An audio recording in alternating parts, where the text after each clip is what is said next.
Good morning. I'm calling to order this meeting of the Portland City Council. It is Wednesday, August 5th. And poor Councilor Clea Lane is all alone by over there. Keelan, could we please call the roll? Good morning. Clea Lane. Here. Mario. Here. Vic. Here. Clark. Here. Green. Here. Zimmerman. Avalos. Present. Smith. Here. Canal. Bertolini. Here today. Ryan. Here. Dunphy. Here. And could we please read the rules of decorum for the chamber? Good morning. Welcome to the Portland City Council. To testify before council in person or virtually, you must sign up in advance in the council agenda at www.portland.gov/council/agenda. Information on engaging with council can be found on the council clerk's webpage. Individuals may testify for 3 minutes unless the presiding officer states otherwise. Your microphone will be muted when your time is over. The presiding officer preserves order. Disruptive conduct such as shouting, refusing to conclude your testimony when your time is up, or interrupting others' testimony or council deliberations will not be allowed. If you cause a disruption, a warning will be given. Further disruption will result in ejection from the meeting. Anyone who fails to leave once ejected is subject to arrest for trespass. Additionally, council may take a short recess and reconvene virtually. Your testimony should address the matter being considered. When testifying, state your name for the record. Your address is not necessary. If you're a lobbyist, identify the organization you represent. Virtual testifiers should unmute themselves when the council clerk calls your name. Thank you. Thank you very much, colleagues. We have a few things to get through before I know the main show is here, what I suspect almost everybody is here for. Our first item is, as every week, is agenda approval. Are there any requests to amend the agenda to reorder items or reschedule an item to a future meeting date? No. Do I have unanimous consent to approve the agenda? The agenda is approved. Thank you very much. Item 2, can we please call public communications? First up, we have Galib Ben Inhotep El. I'm coming. Come on down. Thank you very much. We'll wait just a second as you come on downstairs. Is this the time where I tell a joke? Yes. Okay. Please. What has 5 toes and isn't your foot? It's my foot. Oh my God. Thank you. I was going to ask if it was like a frog's foot or some other animal. I know. You need 9 votes to relieve a council president?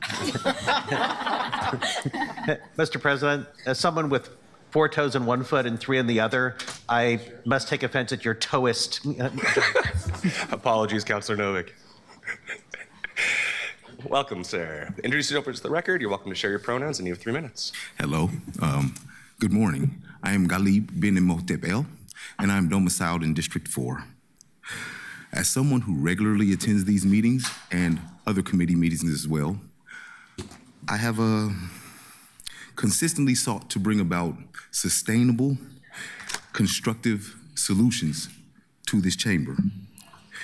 Through every public testimony and committee meeting, one thing has resonated resoundingly in my ears and hopefully in yours as well, and that is the word change.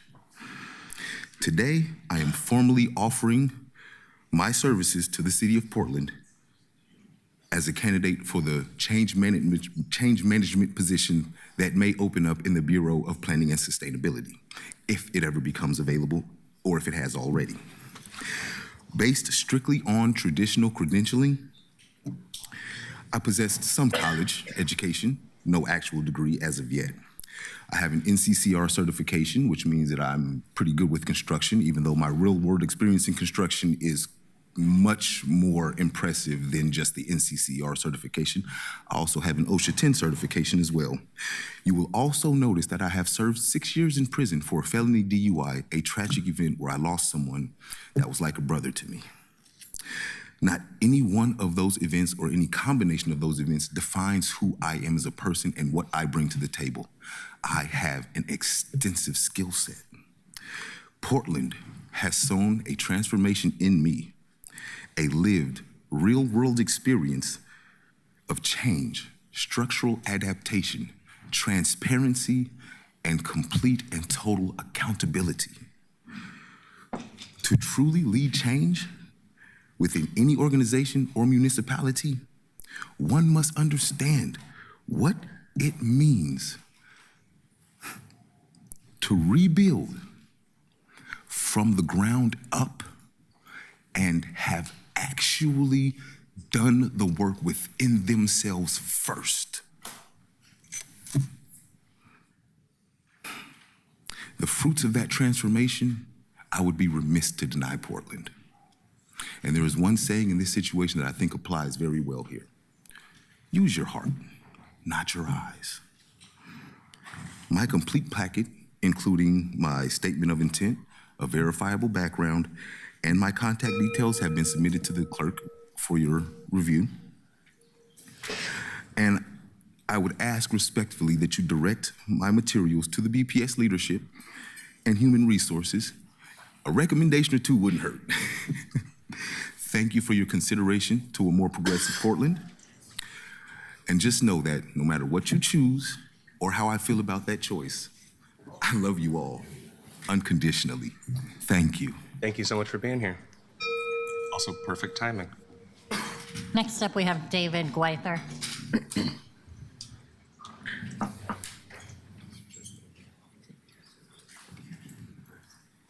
Good morning. Welcome. Morning.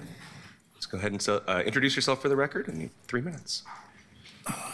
David Gweither, I'm a lease driver with Radio Cab. Unfortunately, some of the finest minds of our generation are being put to the task of eliminating human drivers, especially professional drivers.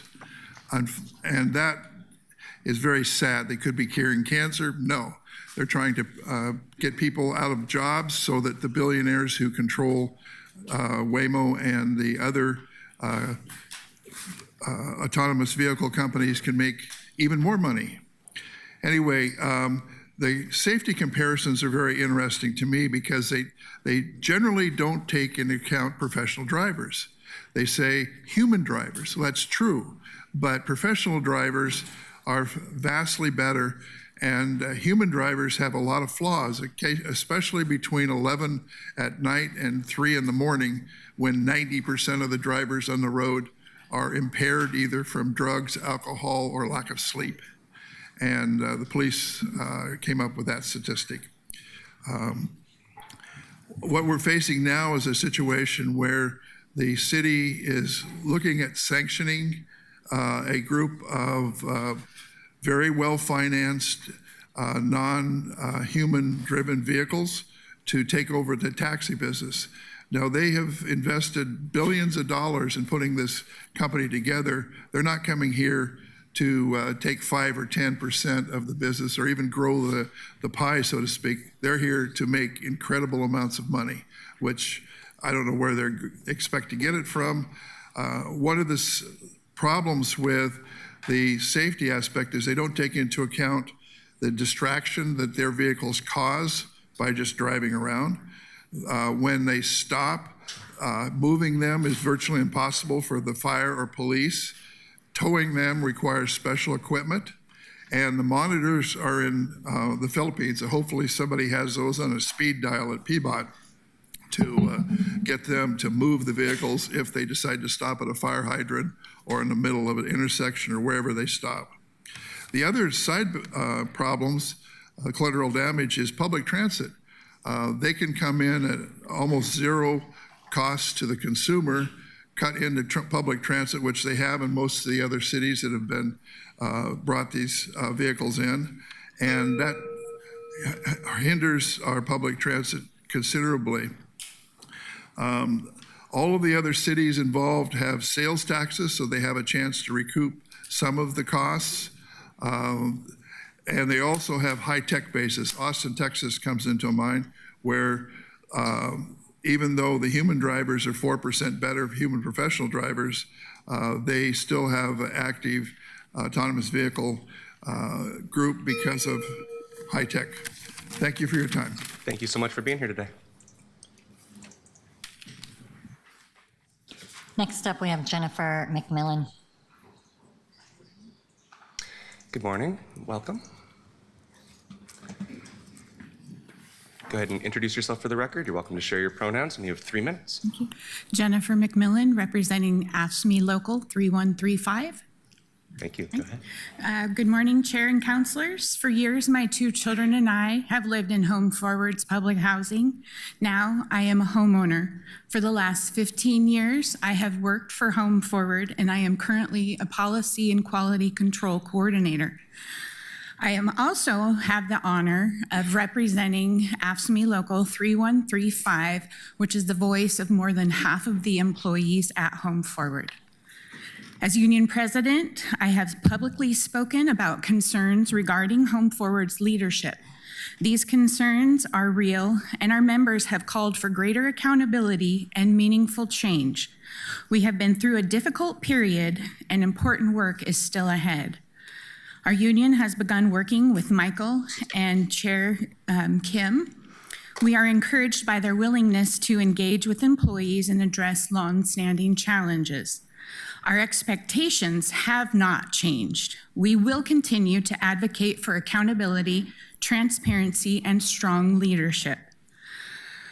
We have already requested that employees have a voice in hiring the next executive director and CFO, because we believe that lasting solutions require collaboration.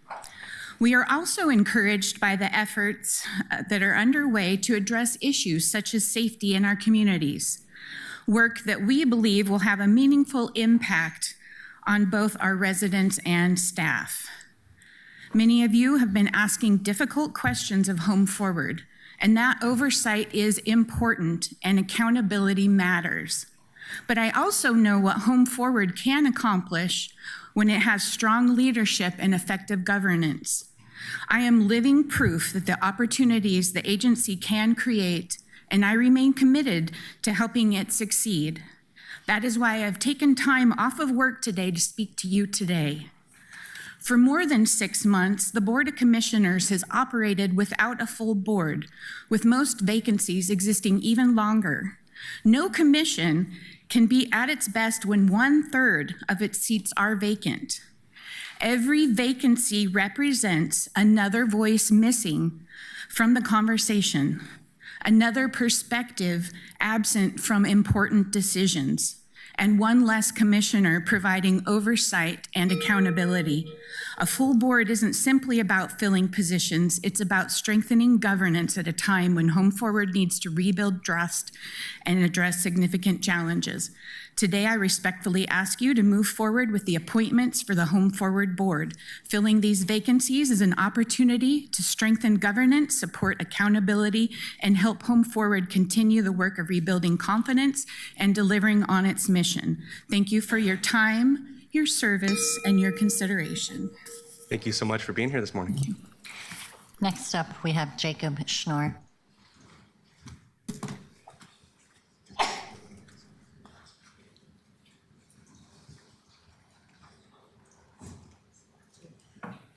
Jacob Schnorr. Next, we have Kathleen Sadat.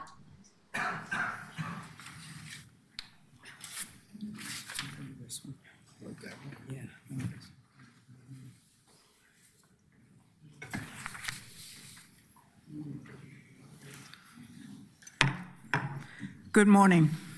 My name is Kathleen Sadat. I've been an activist and a bureaucrat. I've held positions with the City of Portland, Multnomah County, and Oregon State Government.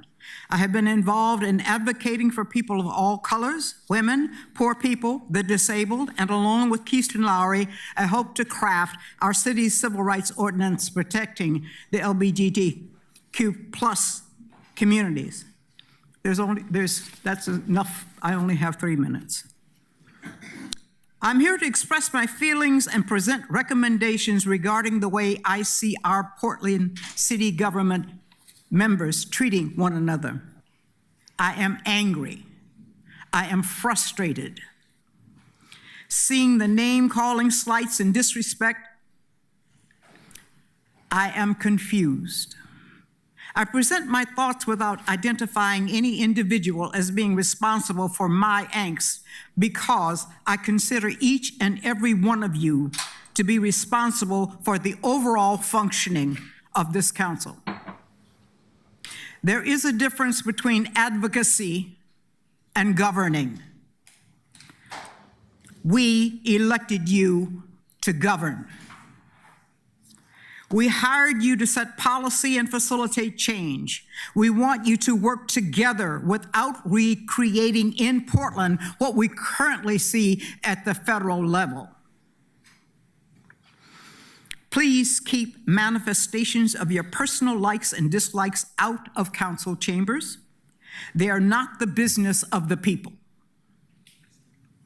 In your position as city councilor, I encourage you to continue to expand your knowledge of the people of Portland and pay attention to what we say. I ask that you develop your positions on policy by using at minimum, relevant data, documented need, available resources, the opinions of those affected by the policy, and how the policy expresses the values of the city of Portland. And I expect each of you to reflect those values. I don't want to see you paid to bicker. I don't want you to pay you to call one another names or disparage one another. For over 40 years, I have been a trainer in the areas of diversity, inclusion, and equity, believing we can do better working together than against one another. Some of your behaviors challenge my work. You, because of your positions, are now role models for diversity, for younger people, for people aspiring to elected office. You are modeling how to work together and how to disagree with dignity and self-control. I encourage you to think globally, act locally, and know when your ego is in the way of progress and put it in your desk drawer. Thank you.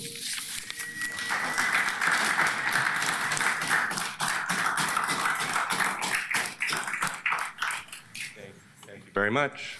Our alternate today is Robert Butler. Robert Butler. That completes communications. Thank you very much, Keelan. Councilor Cannell. Yeah, thank you, Council President. I just wanted to clarify something because it came up in Ms. McMillan's testimony. There were Home Forward board appointments that were placed onto an upcoming committee of the whole agenda, and then they were removed from it, and it might have appeared that that was because of a council decision to delay that or to withhold that conversation. That is not the case. The proposer of the document was the mayor, and it was withdrawn by the mayor. As soon as those appointments are resubmitted, those will be placed on a committee of the whole agenda as promptly as possible and considered. Just wanted to make sure everyone was aware of how that got to be added and then removed. Thank you. Thank you, Councilor Cannell. Colleagues, our third item on the agenda is the presidential update. I'm going to turn it over to City Administrator Lee to see if there's any status updates regarding our ongoing responses to federal interventions in the city. City Administrator. Thank you, Council President, and good morning, City Council. The parties have conferred and will continue to work with the court to set a briefing and hearing schedule. The building owner has until September the 8th, 2026 to file its final writ of review challenging the city's hearing officer's decision. That will then put the issue squarely in the hands of the county circuit court for consideration. And this is related to the land use. As we look at the chemical ammunitions, as you know, the period for comment closed earlier. We're looking at the permanent admin role to go into effect around August the 26th. I believe we do have staff here to answer any questions. I know Councilman Murillo had questions as it relates to maybe some of the comments as it relates to that have coming out of the public comment period that we can address as well. And that's the latest that we have. Thank you very much, City Administrator. Colleagues, any questions? Okay. Thank you very much. Keelan, can we please move to item number 4? Document 2026-224, reappoint Marcelino Alvarez and Eric Crest to the Prosper Portland Board of Commissioners for terms to expire September 5th, 2029. Thank you very much. Colleagues, this is a report coming to us out of the Committee of the Whole. We have had some conversation about this, but we have folks available in the room for technical or clarifying questions, and I understand there are some folks signed up for public testimony. Colleagues, before we invite testimony, are there any technical or clarifying questions about these appointments? We will not be having a second presentation at full council. Okay. Keelan, can we please call public testimony on this item, if there's anybody signed up? No one signed up. Okay, my notes are wrong. Great. Councilor Canal. Thank you, Council President. I'll try to make this brief just because I know we have the main event, as you put it, to get to. During the Committee of the Whole, I asked questions of one of the 2 reappointees. Both are reappointees, but one was appointed in April of this year for the first time. No concerns about that. The other was in office during the time which the City Council considered the increase of a settlement to folks who were displaced from Lower Albina by the proposed expansion of Legacy Emmanuel Hospital. At the time, we were told that Prosper would consider chipping in its share of it. That information does not appear to have made its way onto a Prosper agenda. And so I asked an appointee, a proposed reappointee, I should say, if he would be willing to request that that be something that Prosper discuss publicly. Not to commit to a particular outcome, but to have the conversation about whether it makes sense for an $8.5 million settlement to be $7.5 million from the city and $1 million from Prosper. I feel sufficiently comfortable with the response I got to know that that will be on an agenda, and I spoke to the Deputy City Administrator who liaises with Prosper as well. So it may have appeared that there was opposition or reason for that, but just wanted to clarify that, and I'll be comfortable voting yes on both appointees today. Thank you. Thank you very much, Councilor Canal. Colleagues, any further discussion about these appointments? Seeing none, Keelan, can we please call the roll? For this report, we'll want a motion to accept the report. Can I have a motion to accept? Second. Councilor Canal moves. Vice President Clark seconds. Oh, I'm sorry, Zimmerman. I see everybody screwed up. I just hear deep voices from the left side of me. Not. Could we please call the roll now?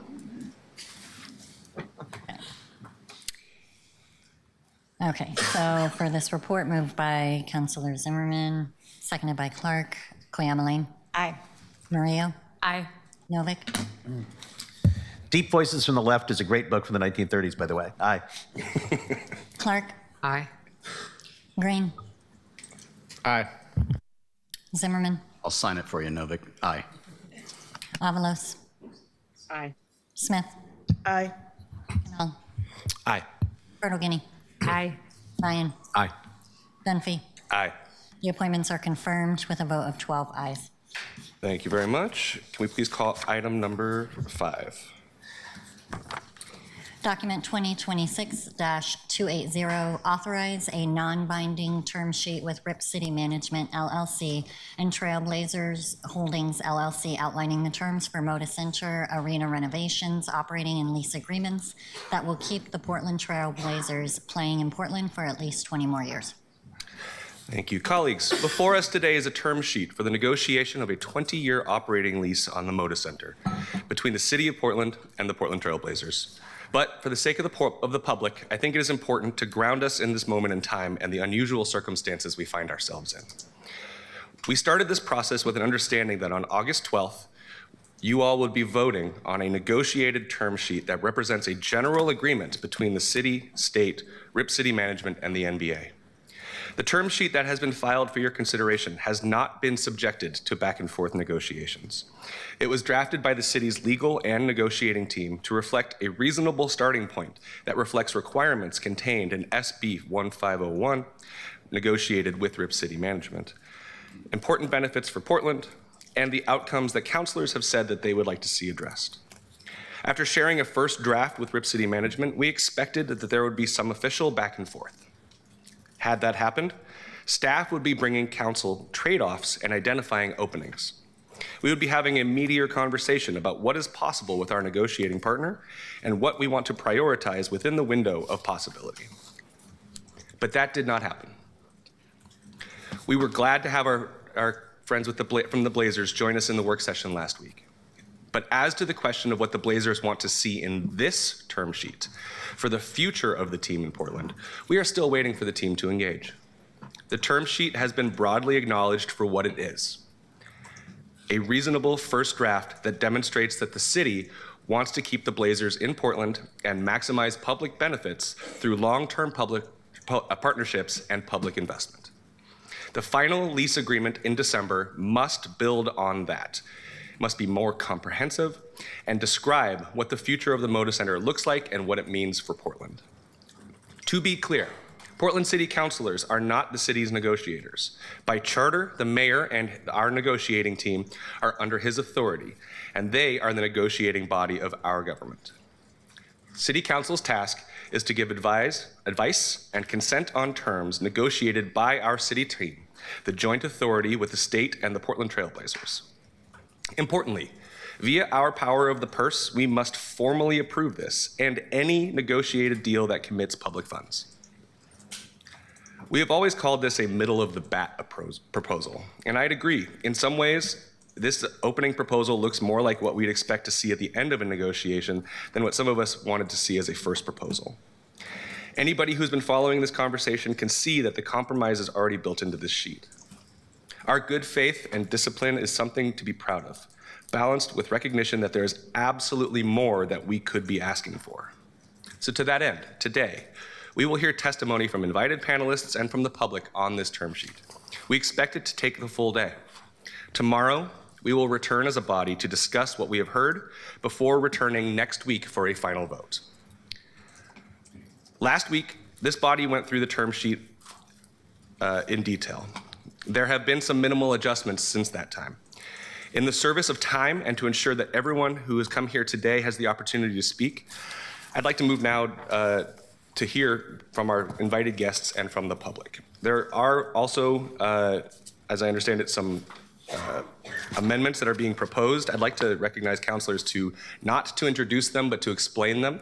We will be formally introducing amendments tomorrow, but I'd like it so that the public could have an opportunity to hear what is on the table. So Councilor Novick and then Councilor Green.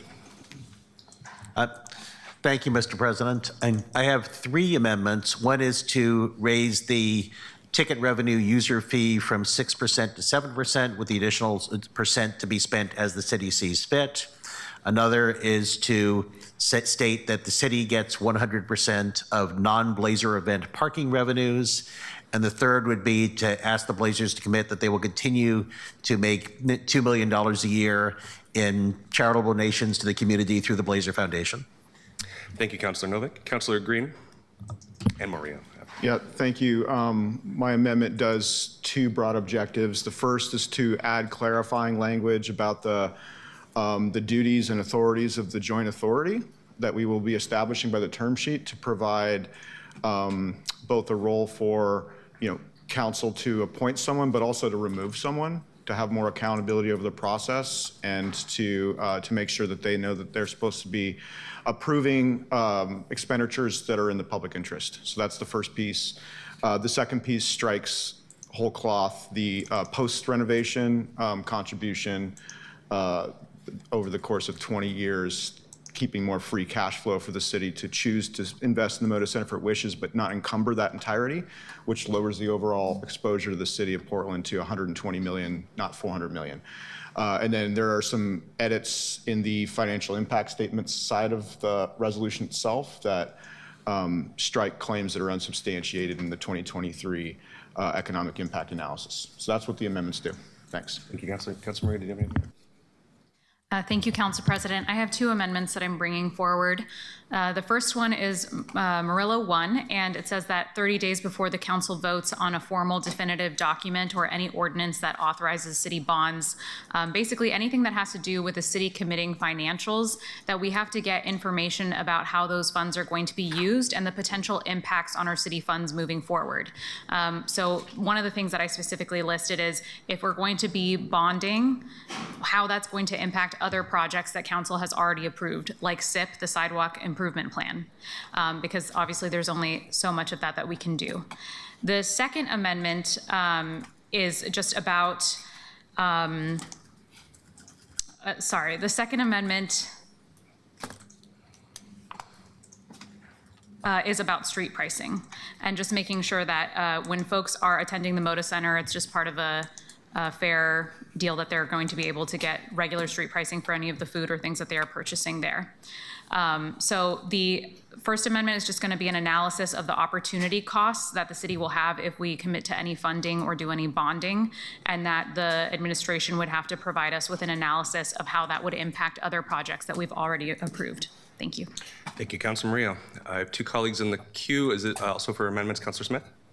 No, it's a technical question, Okay. Mr. President. That's a good time. Thank you. I want to make sure that folks know that this term sheet is a non-binding term sheet. Is that correct? That is correct. Okay, thank you. Thank you, Councilor Smith. Councilor Knoll. Thank you, Councilor Dunphy. I'm also considering two amendments. One of them evidently Councilor Novick and I had some similar notes, it appears.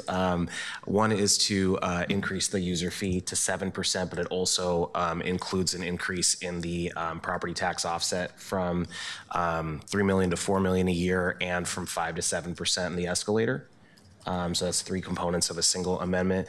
The other is to the resolution itself, which would add a be it further resolved, noting that in the use or potential use of restricted funds would require a standard city evaluation process, which includes the receipt of information from RIP City Management and or Trailblazers Holding, including an itemized list of things that may be eligible for restricted funds, with sufficient time to conduct the standard process for each restricted fund to ensure that we're not putting ourselves in a position where we might feel forced or feel compelled to waive that process for PISA or other restricted funds. Thanks.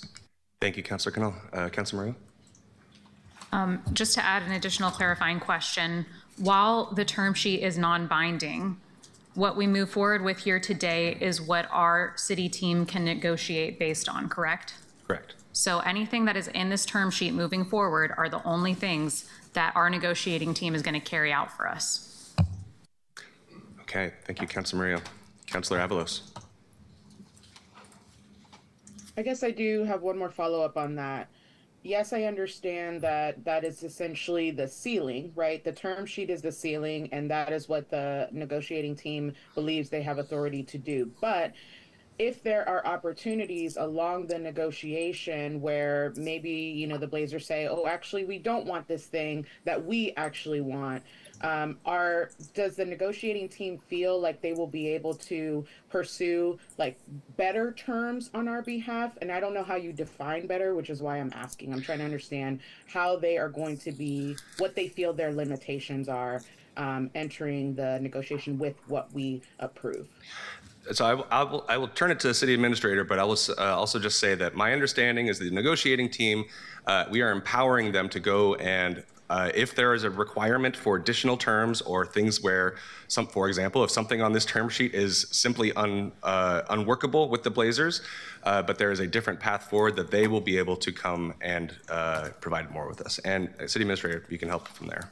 You're 100% correct, Council President and Councilor Avalos. You know, this does give us a framework, but it does not box us in from the standpoint of there's other things that come up that previously have not come up as a part of these negotiations, that it is off the table for us to be able to negotiate to bring back the best possible terms and conditions to the City Council for consideration.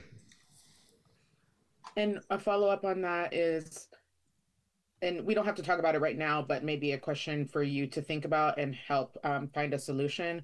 Help me understand, what are the ways that you're going to inform council about new developments, right? Like, I just want to make sure, I know that we've got the joint authority, obviously that's their main job. But again, if there is a new opportunity that is enticing, or you all like aren't sure if it's something that we would be interested in, is that something that, you know, will be brought to an executive session and say, hey, new development, what do you think?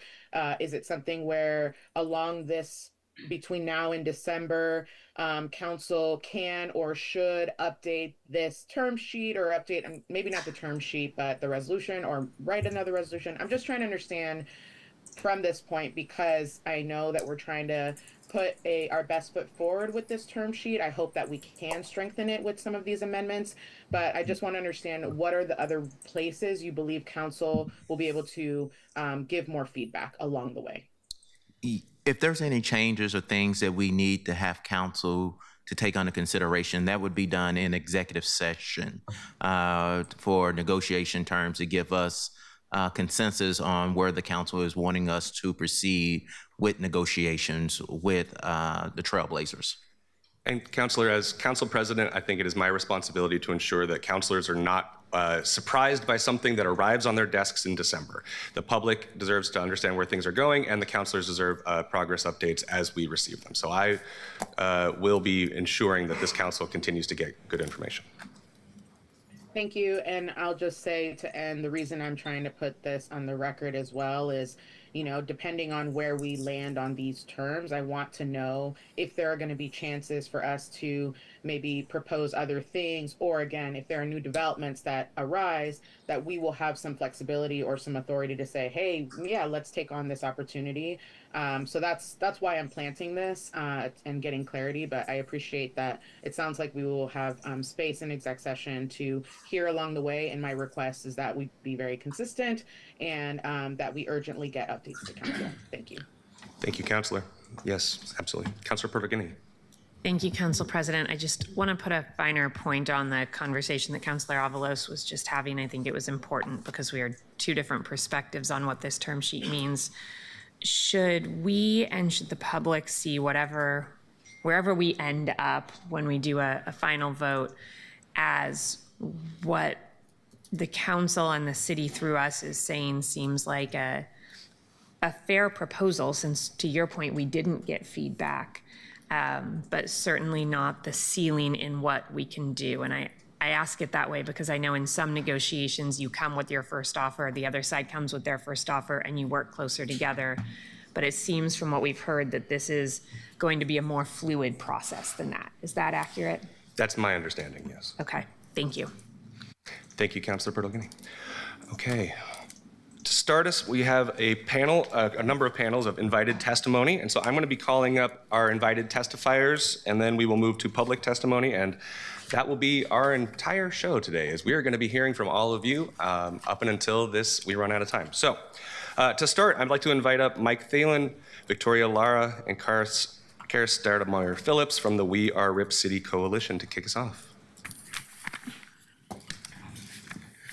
Good morning.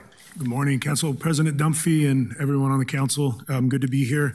My name is Mike Thielen. I've spent my entire career trying to build stages that are national and global for the culture of our city. And I just have a challenge for everyone today, is to try to think, let's all try to think bigger as a community about this. What I've learned, the biggest takeaway in building culture is within an ecosystem, the best strategy is don't lose what you have. Hold on to the assets that you have. Every time I go to a game, I eat at a local restaurant. Usually for me, it's Nong's Khao Man Gai right before a Blazer game.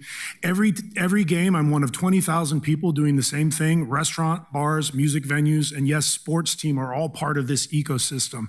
They collectively form our local, our national, and our global identity. It's taken years for these to develop. It can take minutes of bad decisions to unravel them. Part of this deal is pretty straightforward. I understand there's complications, and I respect what you all have to navigate.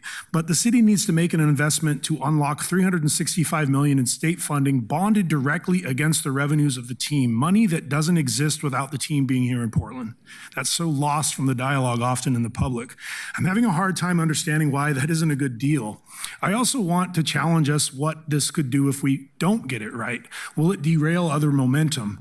Recently I was at the TEDx Portland event and I saw Rakaya Adams and others showcasing the beautiful vision of Albina Vision and the H&O3 Fund. I couldn't help but wonder what happens if we have an empty arena right in the middle of that. What a middle finger that is to one of the most ambitious projects in the history of our country.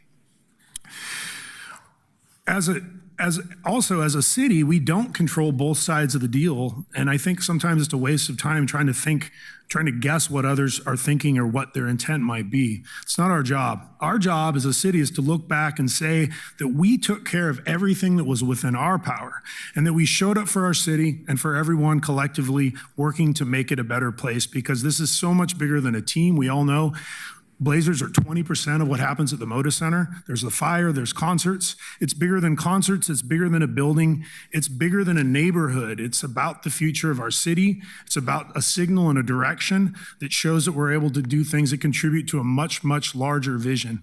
I don't think history is going to be kind to us if we end up on the wrong side of this one. I think that impact will resonate far beyond this media and this election cycle. And I challenge all of us in the community, on the council and government, to think bigger and have the courage to do the right thing.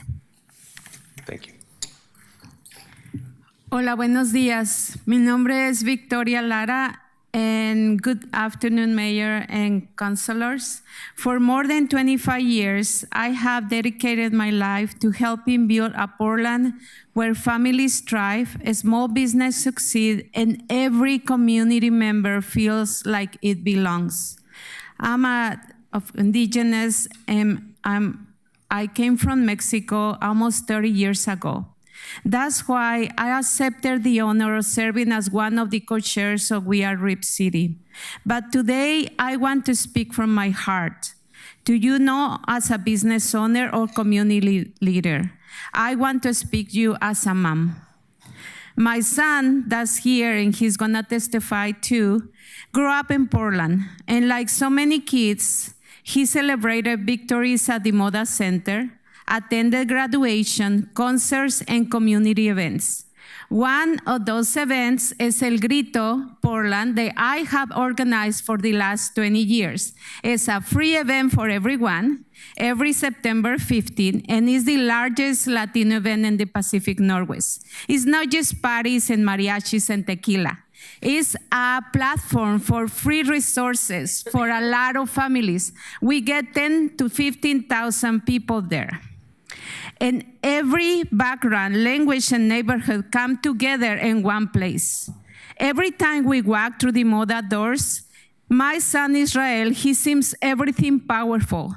He sees that his community belongs, and everybody feels so proud. As an immigrant and a single mother, that matters more than I can put into words, because he celebrates his heritage, his cultures, and has the opportunity to unite both cultures. Because not just a Latino and a Mexican, he's an American too. He celebrates what he is. And every child deserves to grow up believing that there is a place for them in this city. The Moda Center is more than an arena.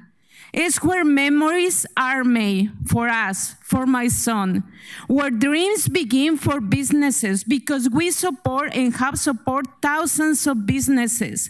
And if you want to know, go there and check it out. Because small businesses have grown. It's where thousands of workers earn a living, and because of that, a lot of others get resources. It's where Portland comes together as one community. I really appreciate your commitment to protecting workers and ensuring fair wages and benefits. But I also concerned that if we don't move forward, we risk losing jobs, losing opportunities for most businesses, and losing something that helps define who we are as a city. This is more than a building. This is more than a negotiation. This is more than making sure and looking good in a negotiation. We cannot change the other side of the person or making him like a good person. I know he's a bad person. We know that. We cannot change him. I mean, forget about changing him. We cannot make nothing.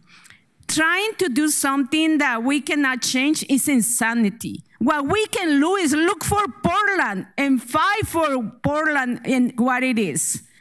And have hope and be persistent. Please don't let Portland to do something that we never get back. Thank you. Muchas gracias. Thank you very much. Okay. My name is Kara Stoudemire Phillips. I'm a native Portlander, here today wearing 3 hats. First hat, I'm proud to help lead We Are Rip City. Second hat, I'm the Vice President of Diversity, Equity, and Inclusion at Moda Health. Moda Health and the Portland Trailblazers began our partnership in 2013. And though, yes, we are the naming rights partner, it has never been about just putting our name on a building. In seeking a naming rights partner, the Blazers wanted a homegrown Oregon company with an established commitment to community. Moda topped that list. And we have been better together, building healthier communities across the state of Oregon, starting right here in Portland, for 13 years. My third hat. Like everyone in this room today, and so many Portlanders, both native and transplants, I have my own personal Blazers love story. Mine began as a little girl listening to Blazer games on the radio in my grandmother's living room, just blocks from the Memorial Coliseum in the lower Albina neighborhood. My cousin Damon Stoudemire holds the same Blazers love story. He too grew up in grandma's living room listening to Blazer games on the radio. Damon honed his basketball skills at Matt Dishman Community Center, then called Knott Street, and he attended Harriet Tubman Middle School, all in the lower Albina neighborhood, less than half a mile from the Moda Center. That young man with hoop dreams grew up to play for the Portland Trailblazers.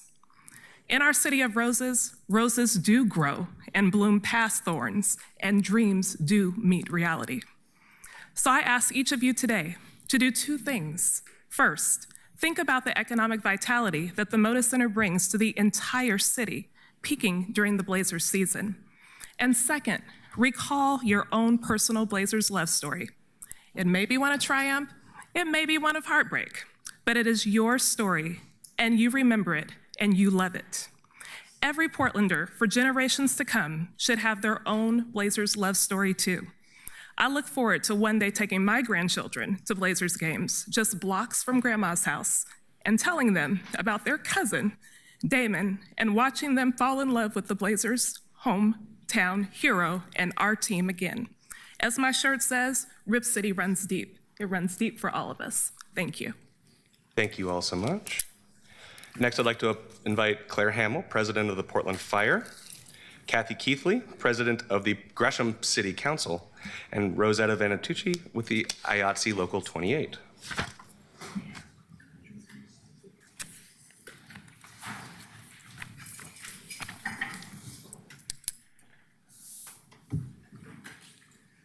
Jump in, whoever wants to go.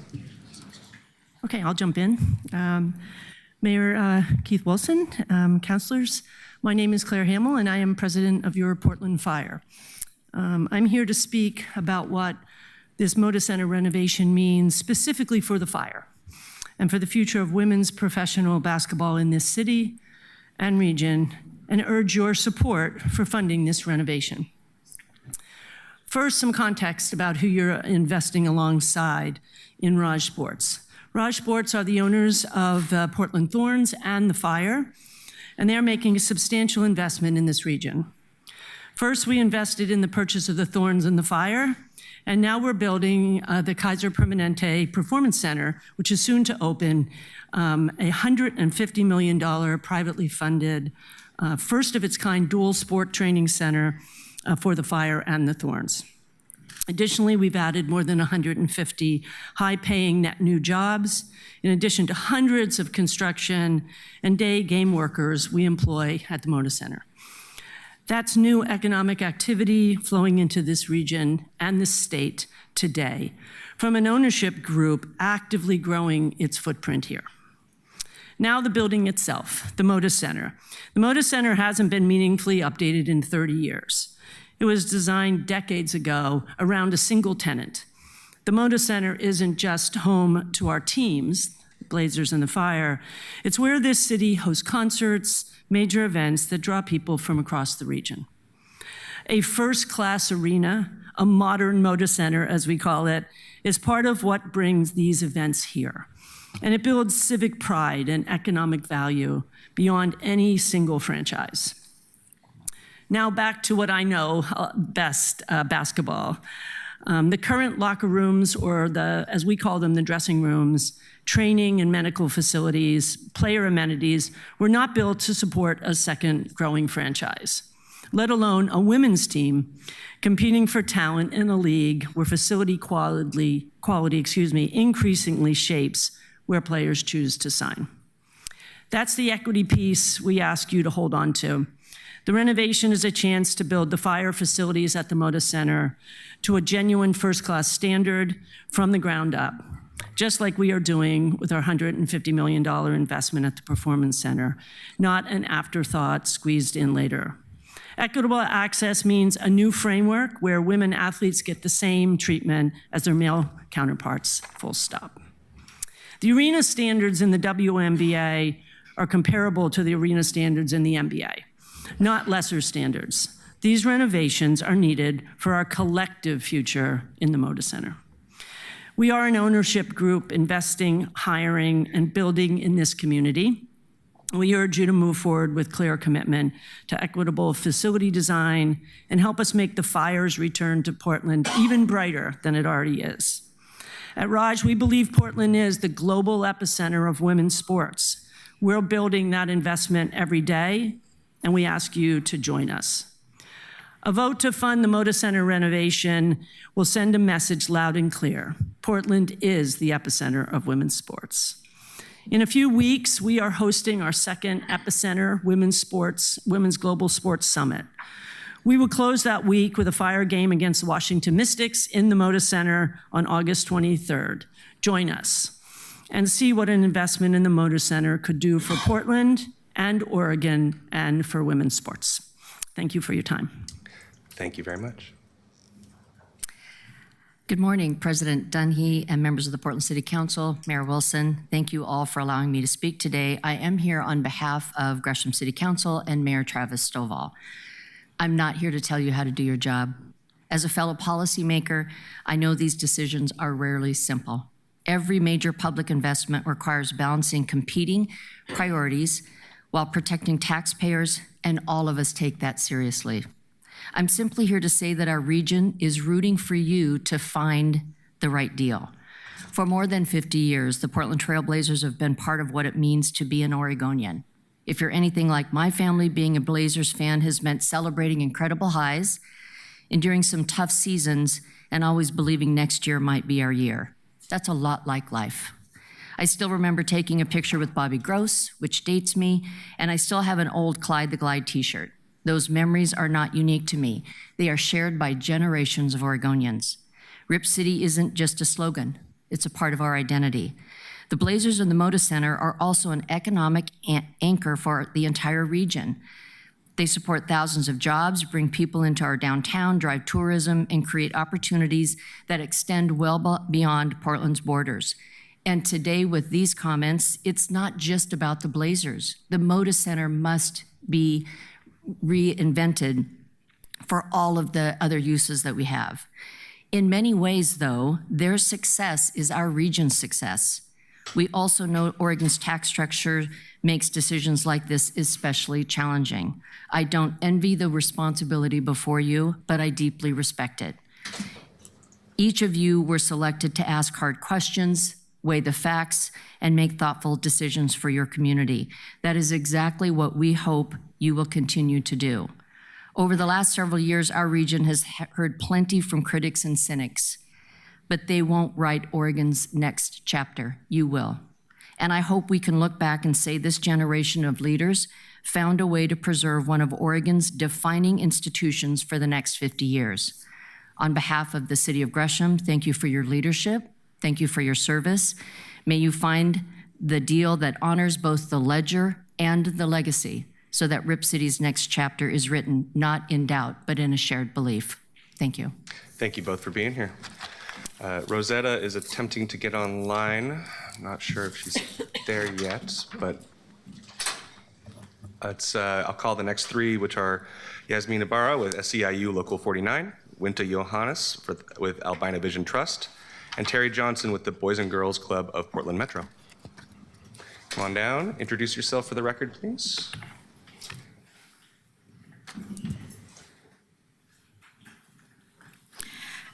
Good morning, Council President Dunphy and members of the council. My name is Yasmin Ibarra. I'm the political director for SEIU Local 49.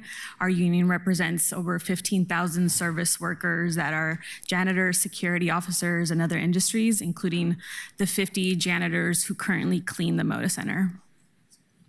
As a community, our North Star must be to support the inclusive redevelopment of a neighborhood. This is not about a team. It should never be about billionaires or a corporate handout. Moda Center is Oregon's arena, our city's publicly owned asset and gathering place. As the council considers the city's term sheet and funding package, we appreciate the opportunity to share our perspective about the need for community-led development and accountable partnerships. This is so much more than just sports. This is about how we invest public funds in ways that benefit working people, make a real investment in the Rose Quarter and Lower Albina.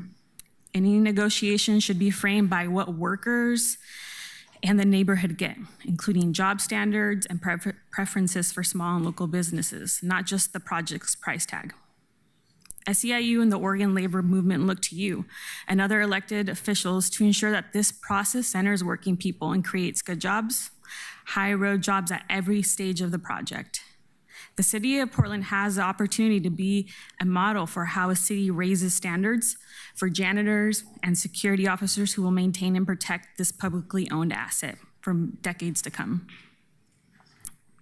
Raising standards means creating union jobs with good wages, quality, affordable benefits, and respect and security that come with a collective bargaining agreement.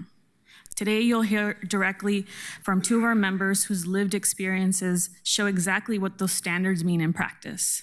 Linda Sporer, security officer, union steward, and executive board member, and then Gisela Marroquin, a janitor and union steward. Through years of hard work organizing with other union members, they have set high standards for wages, benefits, and respect on the job at many janitorial and security employers in the city and throughout the region. And I know that the city has supported service workers by doing things like establishing the fair wage policy and choosing janitorial and security providers that have signed on to union contracts. And Gisela's and Linda's stories show precisely why it's important for the city of Portland to take leadership and ensure that janitors and security officers who maintain and protect the Moda Center have access to the same union standards. We are pleased to see that the city's draft term sheet includes explicit commitments to community and labor peace agreements. Those provisions send a clear message about the community standards we expect to see reflected in the final agreement. The Oregon labor movement remains eager to work with the city to ensure that renovating Oregon's arena and our shared public-owned asset also means building a stronger Oregon where public investment supports local workers, local families, and a thriving regional economy. Thank you for your time. Thank you. Good morning, councilors. My name is Winta Johannes, and I have the privilege of serving as the executive director of the Albina Vision Trust. The Albina Vision Trust exists to rebuild a historic neighborhood in a way that is both world-class and working class. I'm here today in support of the term sheet and the Moda Center renovation because we understand that this conversation has always been about more than the arena. I spent the last week in the Bay Area visiting communities doing similar work to us and had a chance to ask about what it meant for Oakland to lose all of its professional sports teams in the last few years. Their community leaders offered us a cautionary tale. It is obvious that the sky did not fall. However, that is not to say that the impact has not been severe. The most valuable asset Oakland lost and what is at stake for Portland is civic capital, which includes shared community experiences in Oregon's most diverse gathering place national visibility, and a stronger sense of place. And as you know from our work, these three ingredients are absolutely critical to the Albina vision, because it is our belief that it is cultural and civic capital that can be used to attract the right kinds of financial capital that will ultimately transform a neighborhood and with it the entire city of Portland. As you know, we believe that having a mothballed arena in our district no way advances the Albina vision. It is our hope, though, that we can both prevent that very bad outcome while also making progress on actions that enable economic growth and restorative redevelopment to move forward together. That is the opportunity in front of you today and in our work in coming years. Thank you. Thank you very much. Good morning. My name is Terry Johnson, and I am the CEO for Boys and Girls Clubs of Boys and Girls Clubs of Portland Metro, and also a former club kid, a proud former club kid, as I'm a product of the clubs growing up in my formative years. I'm here today in strong support of the city's proposed investment in the renovation of the Moda Center. The Portland Trailblazers have been a big part, an important partner of the Boys and Girls Clubs of Portland Metro since 1996. Helping us serve young people and families throughout Portland and the surrounding communities. In fact, it was a vision and leadership of Trailblazers legends Terry Porter and Jerome Kersey that helped establish the Blazers Boys and Girls Club in Northeast Portland on MLK nearly 30 years ago. Today, that club remains the only Boys and Girls Club out of more than 5,500 clubs nationwide with a naming partnership with an NBA franchise. That's something Portland should be proud of. Over the past 3 decades, the Trailblazers have invested more than $2 million in our organization. Their players have visited our clubs year after year, hosting basketball camps, mentoring young people, and creating unforgettable experiences for our kids who otherwise would never have had those opportunities. As a matter of fact, Scoot Henderson is hosting a back-to-school event for the community at our Blazers Club in a couple of weeks on August 22nd. Trailblazers like Scoot are continuing a tradition of community engagement that stretches back generations. But my support today extends well beyond the Trailblazers. A vibrant Moda Center is an important economic engine for our city. It brings people downtown, supports local restaurants, hotels, and retailers and small businesses, and it strengthens the broader economy.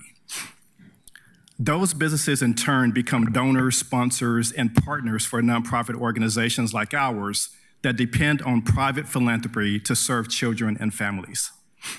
When Portland's economy is strong, our nonprofit community is stronger. More young people have access to opportunities, and more families receive the support they need. For that reason, I encourage you to view the proposed term sheet not simply as an investment in an arena or team ownership, but as an investment in the long-term vitality of Portland and the organizations that help make our city a better place to live, work, and raise a family. I respectfully urge you to support the city's $120 million investment in the Moda Center renovations. Thank you for your time and consideration. Thank you very much. Thank you all three. Rosetta was able to join us online. Excuse me, but I have to go to work real quick, but if you subsidize $1 billion, all right, thank you, friend. Kids, you're sleeping kids. Oh. And that's horrible. Thank you very much. Rosetta, go ahead and join us. Hello, can you hear me okay? Yes, go ahead. Sounds good. Good morning, Council President Dunphy and members of Portland City Council. My name is Rosetta Venatusi. I represent IATSE Local 28. We are the stagehands that work at the Moda Center. We have been there since the day it opened. I am here today to share our union's perspective on the importance of a funding package for the renovation of the Oregon's Arena, our state and region's public asset. That centers working people and communities. As the City Council considers this term sheet and funding package, it's important to remember that this conversation is about so much more than just sports. 1.5 million annual visitors and the significant economic activity in the city and the region that comes with those visits. The city of Portland, Multnomah County, and the state of Oregon are charting our own future on our own terms, and working people must be kept at the center of that future. It is important to keep in mind that our region has an affordability crisis, one where working people are having a harder and harder time living in the city where we work, and one where rising costs are eating into our families' already thin margins.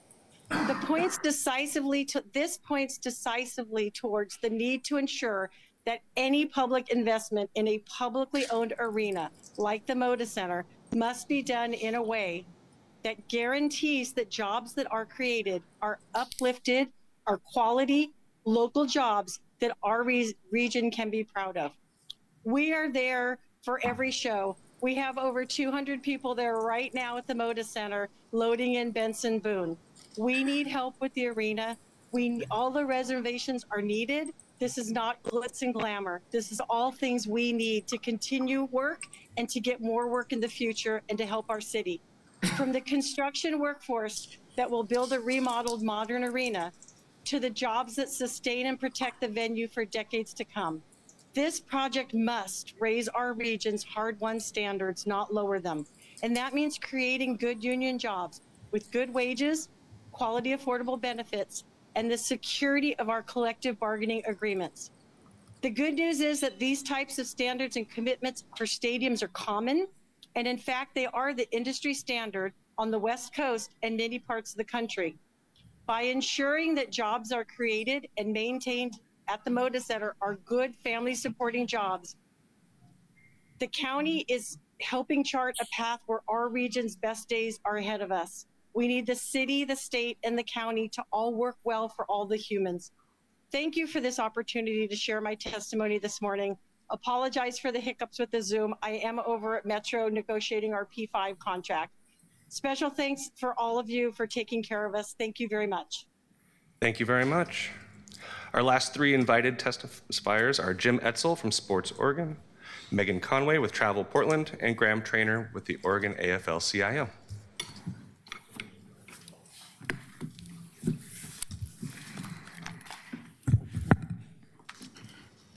Good morning, Council President Dunphy and members of the City Council. I'm Jim Etzel, CEO of Sport Oregon, the state's nonprofit sports commission and co-chair of We Are Rip City.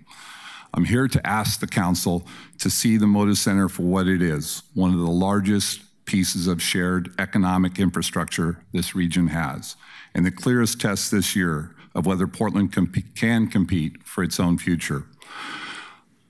Let's be honest about where we sit. By metro population, we're one of the smallest markets in the NBA, and Portland has no natural right to a team. What we have is a fan base and a civic identity that have consistently punched above the market's weight class, a 55-plus year unbroken relationship with one franchise that most comparably sized markets haven't sustained, and a global footprint in the sports and outdoor product industry that exists nowhere else in its density in the world. Sport Oregon does not exist to protect one team. We exist for our city and state so that we can compete for the events that only a modern, large capacity venue can host. Great infrastructure creates great opportunity.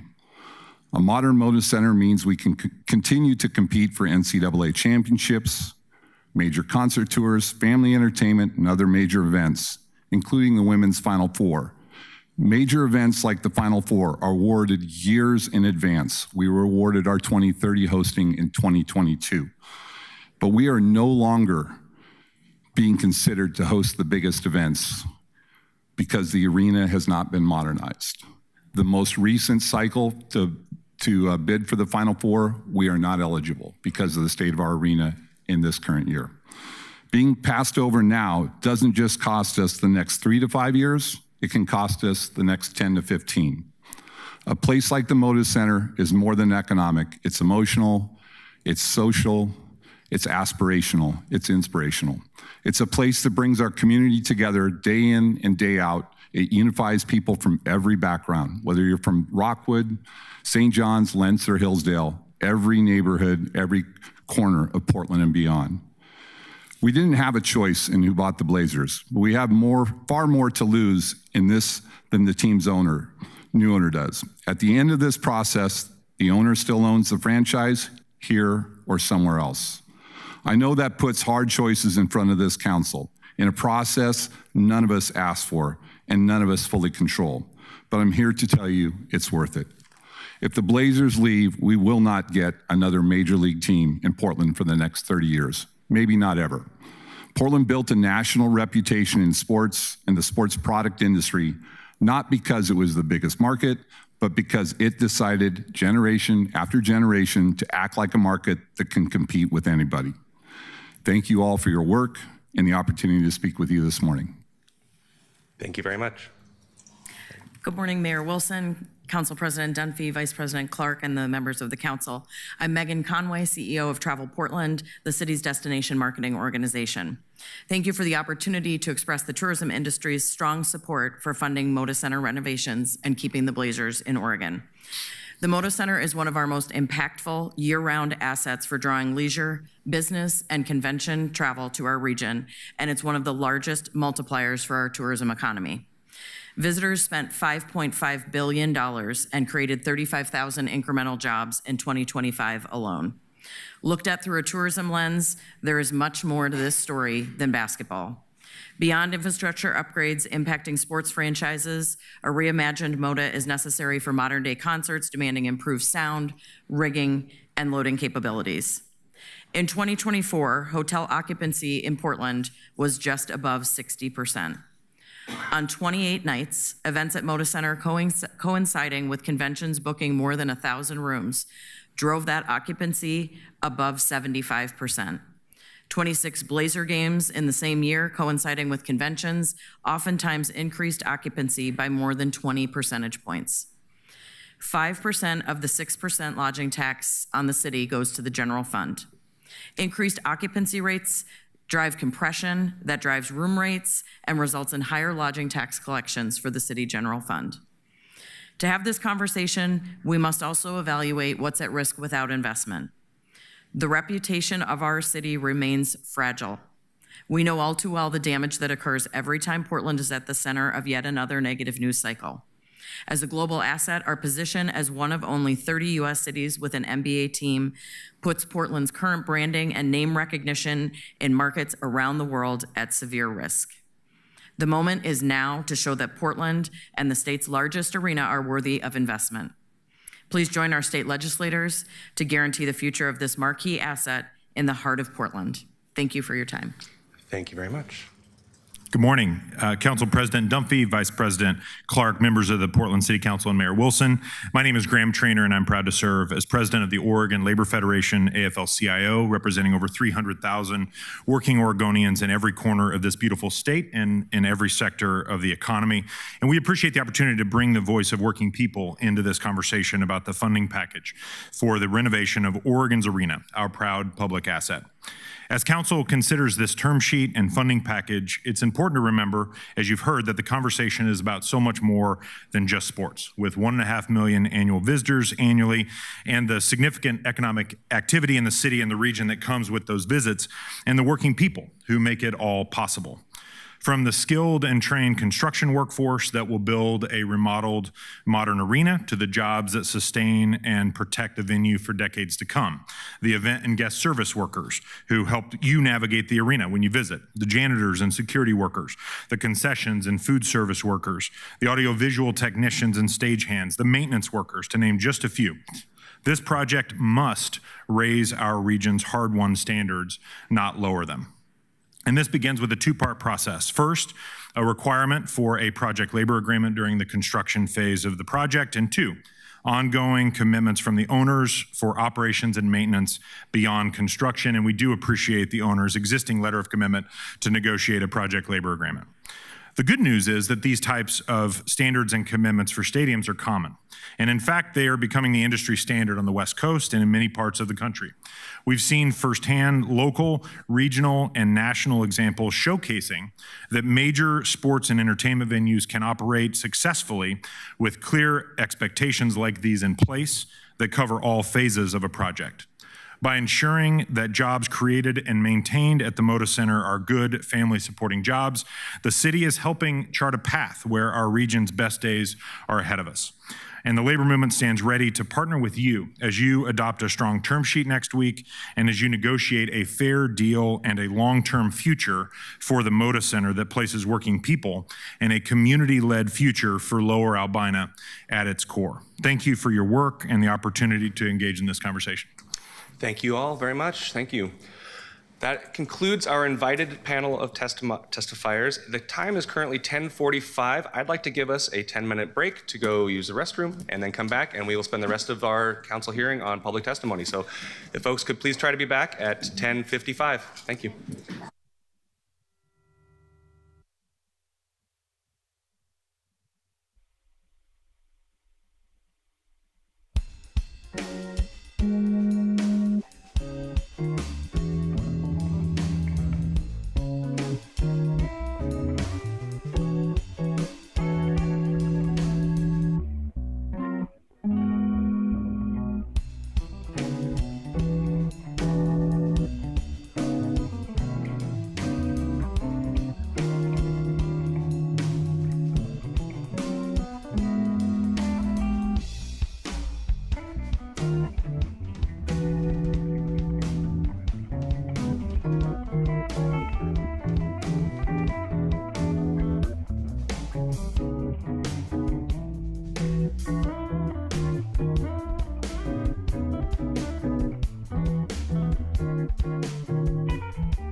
All right, I'm bringing us back to order, folks. Thank you all so much for your accommodation as we all recognize we are human. Keelan, can we begin calling up folks in groups of 5 for our public testimony? Just a second. Okay, so before we get started, just a couple reminders. I will call up testifiers in groups of 5. Each individual will have 90 seconds. For those testifying in person, you will see the timer countdown displayed on the monitor in front of the testimony table. For those testifying virtually, the timer is displayed in Zoom. You will hear the timer chime twice, once when there are 30 seconds left, then a second time when your time is up. Before you begin your testimony, please state your name for the record. Thank you. Our first 5 testifiers are B. Marston, Randall Friesen, Gisela Marroquin, Linda Sporer, Alex Derora. Come on down, folks. Thank you. Feel free to jump in, whoever sits down first, and introduce yourself for the record. You are welcome to share your pronouns, and you got 90 seconds apiece. Hello, I'm B. Marston, pronouns she, her. I'm a proud member of Unite Here Local 8, and I work for a company called Levy Restaurants at the Portland 5 venues. The work we do there is the same work that Levy workers at the Moda Center do, but the working conditions and compensation are very different. That's because Moda Center workers don't have a union. I used to be on public assistance, but through the years, we have fought for and won better standards. Our cooks make $29.25 an hour. Our dishwashers make $26.25 an hour. A recent posting for a cook at Moda Center on Indeed showed an hourly wage of $20. P5 workers are eligible for good union full family health insurance. We pay $50 a month, and we get that if we work 960 hours in a year. Moda Center workers do not have good, affordable health insurance. This needs to change.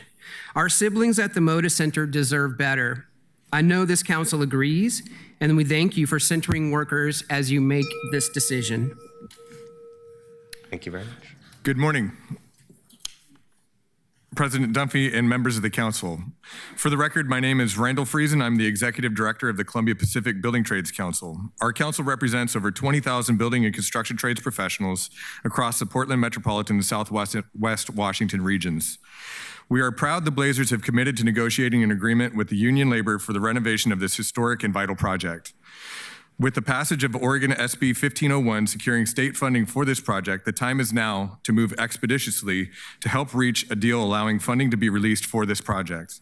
These funds have an expiration date and would be a disservice to the community if the project was delayed, potentially forfeiting the much-needed fiscal support. The proposed $600 million renovation project will provide thousands of family wage jobs for members of our community and the starting point for many apprentices entering the building and construction trades through our state-registered apprenticeship programs. Any project or facility that utilizes public funding has a responsibility to provide community benefits through safe and reliable employment opportunities and the best family benefits possible. It is no secret that the Portland metropolitan region and the state of Oregon face significant economic challenges. This project represents a promising turning point for Portland as we restructure our community and attract new business investment to the region and the state. We ask the city and county work together to get a deal done, ensuring this project and facility will benefit the community for decades to come. Thank you for your time and consideration. Thanks. Thank you very much. Buenos días, mi nombre es Gisela Marroquín. I have you swap with this. With this intro.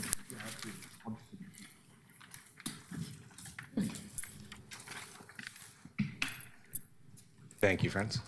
Gracias. Buenos días. Mi nombre es Gisela Marroquín. Soy miembro y delegado de CU 49 por 14 años. Quiero contarles un poco de mi historia para demostrar por qué es tan importante crear trabajos con unión. Good morning, council members. My name is Gisela Marroquin. I am a janitor and a member and steward of SEIU Local 49. I want to share a bit about my story to show why it is so important to create union jobs and to support this term sheet for the Moda Center renovation. Y apoyar esta hoja de condiciones para la renovación de Moda Center.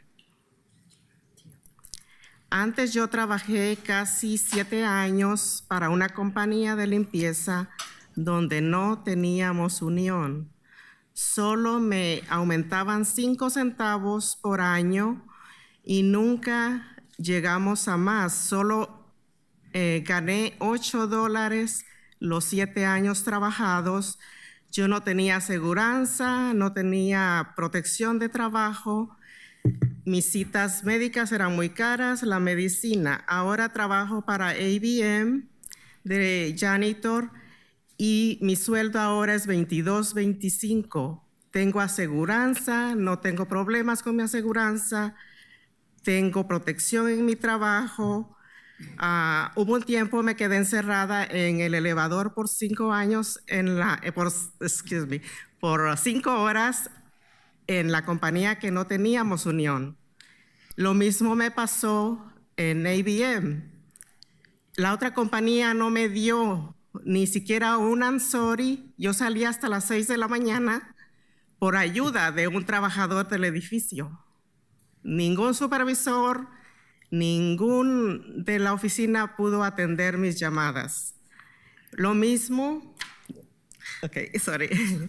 I previously worked for nearly 7 years for a cleaning company where we didn't have a union. My pay only went up by a few cents each year, never rising above $8 an hour.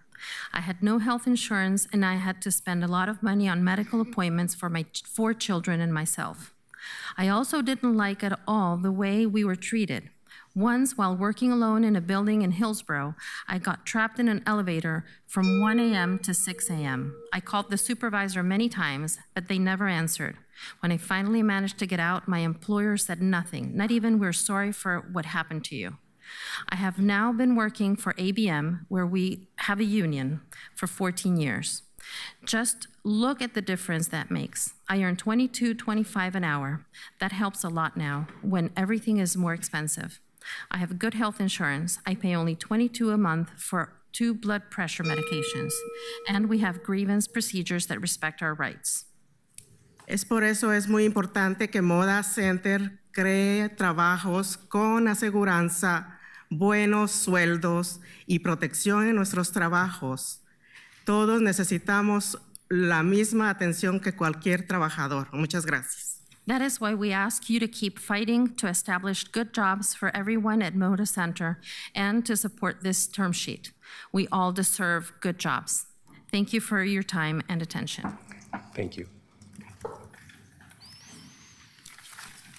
Good morning, council members. My name is Linda Spohr.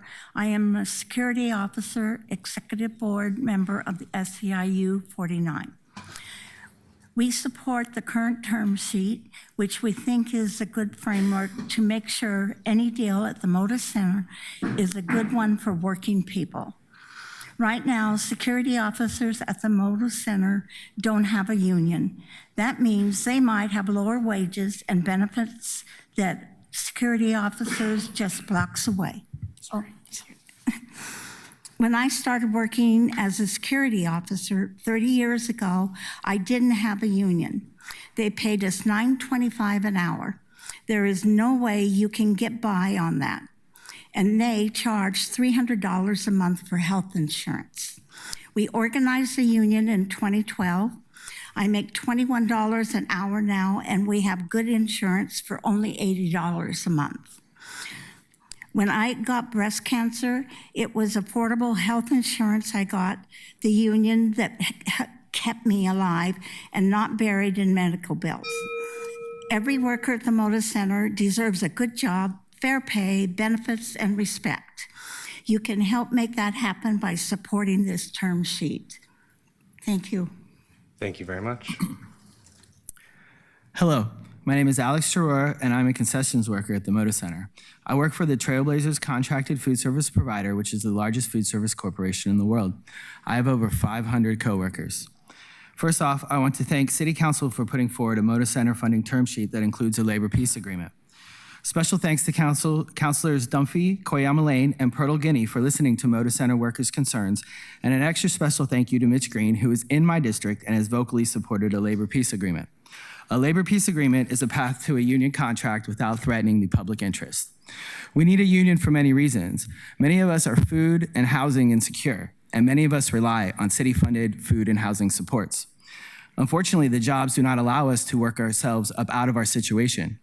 Rather, we are pitted against each other in a race to the bottom. This is reflected in the hourly pay, which is extremely low. The company I work for has a unionized location right across the street from Moda at the convention center.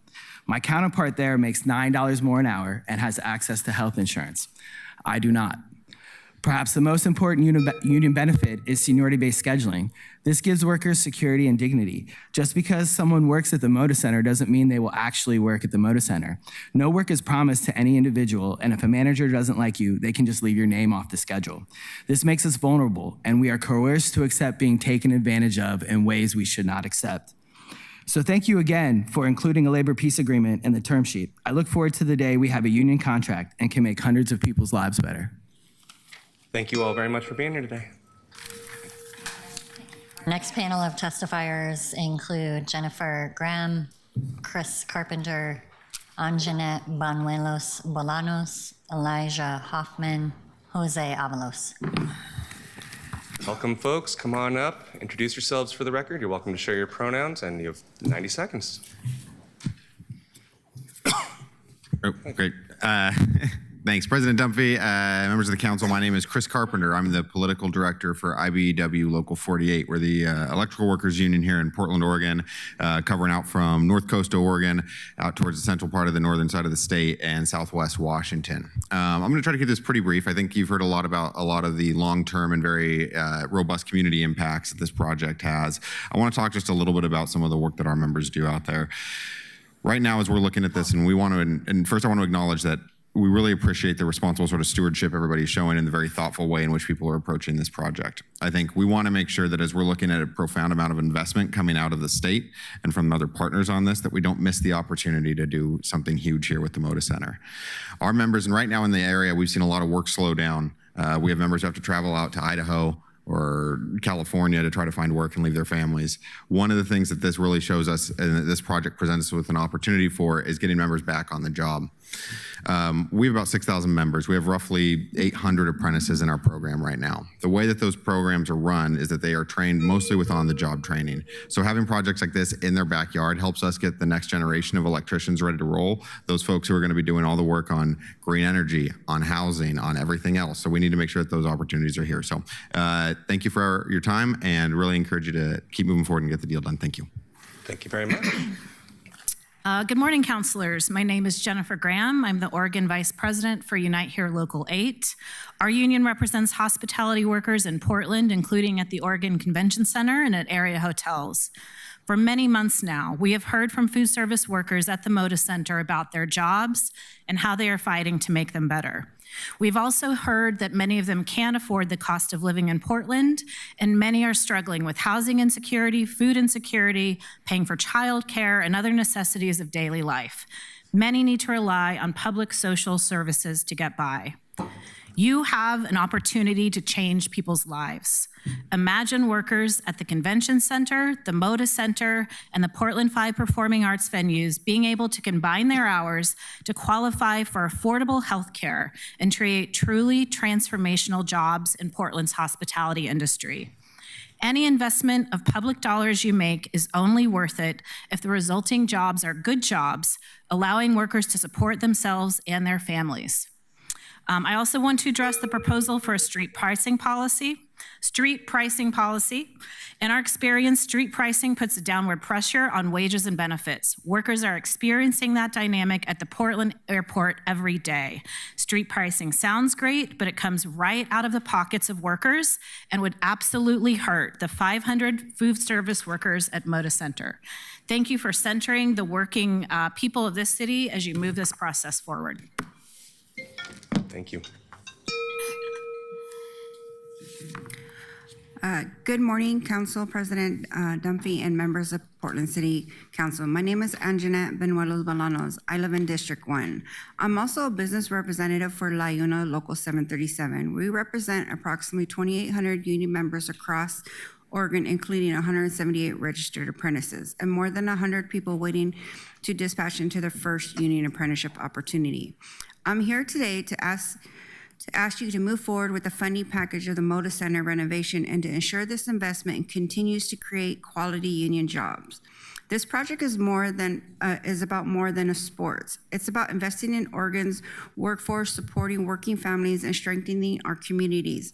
At a time when many families are struggling with the rising cost of living, and public investment should create careers that provide family wage jobs, healthcare, retirement security, and opportunities for future generations.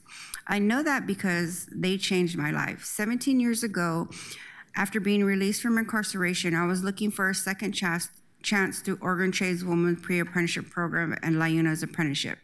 I found one. Today I celebrate 19 years sobriety and building a career that allows me to help others find the same opportunities.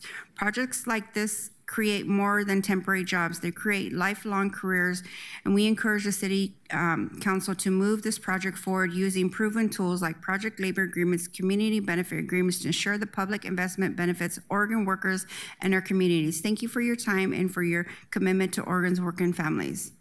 Thank you very much.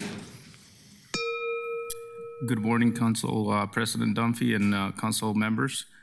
For the record, my name is Jose Avalos. I am a business representative and a member of OPCMIA Local 555 Concrete Finishers.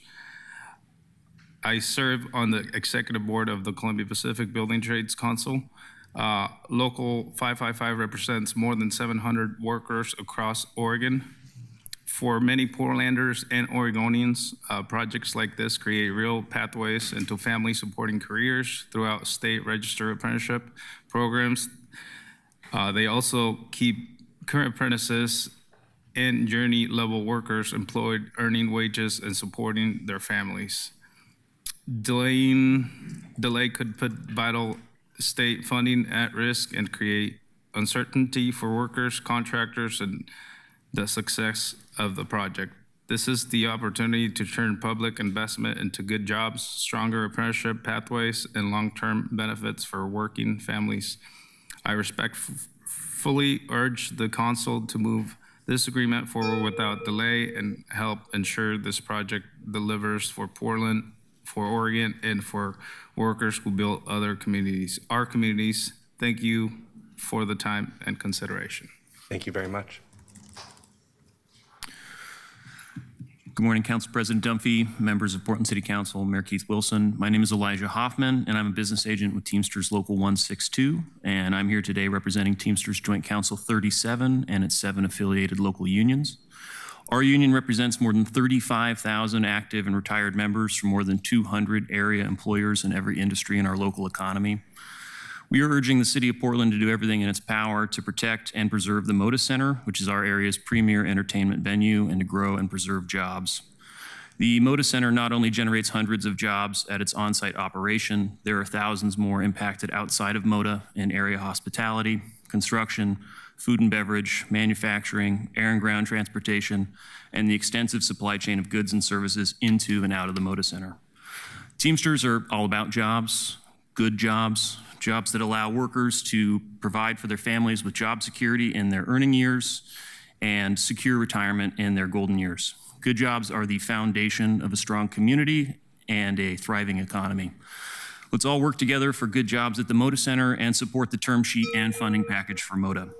We appreciate your time and consideration in this matter and stand ready to partner with the city in this endeavor. We want the Moda Center to succeed and benefit our entire economy and our entire community. Thank you very much. Thank you. Thank you all very much. Our next panel of testifiers include Burke Nelson, Richard McNeil, Jordan Lewis, Catherine Jurgens, Brian Owendorf.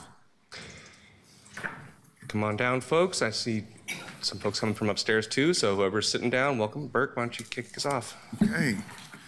Good morning, everyone. Good morning, Mayor and members of Portland City Council. On behalf of the National Association of Minority Contractors, NAMAC of Oregon, Chapter, we write in support of the resolution approving the proposed terms for the Moda Center Arena renovation and post-renovation operations term sheet and authorizing negotiations toward a long-term lease agreement with the Portland Trail Blazers and Rip City Management. As advocates of equitable economic development, workforce inclusion, and long-term investment in Oregon's infrastructure, NAMAC recognizes the significance of this opportunity for the city of Portland, the regional economy, and the diverse contracting community we represent. The Moda Center is not only a premier sports and entertainment venue, it is a critical economic asset that generates substantial activity for local businesses, workers, and communities. According to the city's economic analysis, the Rose Quarter campus contributes more than $600 million annually in economic impact, supports nearly 6,000 jobs, and generates approximately $290 million in labor income throughout the region. Preserving and strengthening an economic engine through strategic and reinvestment is an important step towards sustaining Portland's competitiveness and long-term economic vitality. We understand that this resolution is non-binding and represents the beginning of a negotiation process rather than a final funding commitment. Nevertheless, approving the term sheet is a necessary step in advancing discussions with the Trailblazers organization, Multnomah County, and the state of Oregon. The state's commitment of $365 million, together with anticipated county participation, presents a significant opportunity to leverage outside investment in a city-owned asset while maintaining public ownership of the facility. For these reasons, NAMAC respectfully urges Portland City Council to approve this resolution and continue negotiations. Thank you for your consideration and leadership. Thank you very much. Good morning. My name is Richard McNeil. I'm a resident in District 3, and I am quite upset about the process that this term sheet creation has followed to date. There has been very little public input, hastily arranged city council conferences in several districts.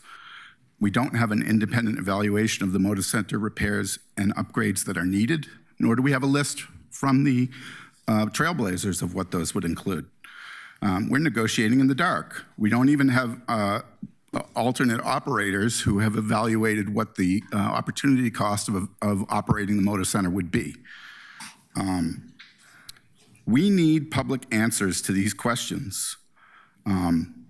And according to the Moda Trailblazer organization, their public answers would not be well received by the public. I think that says it all.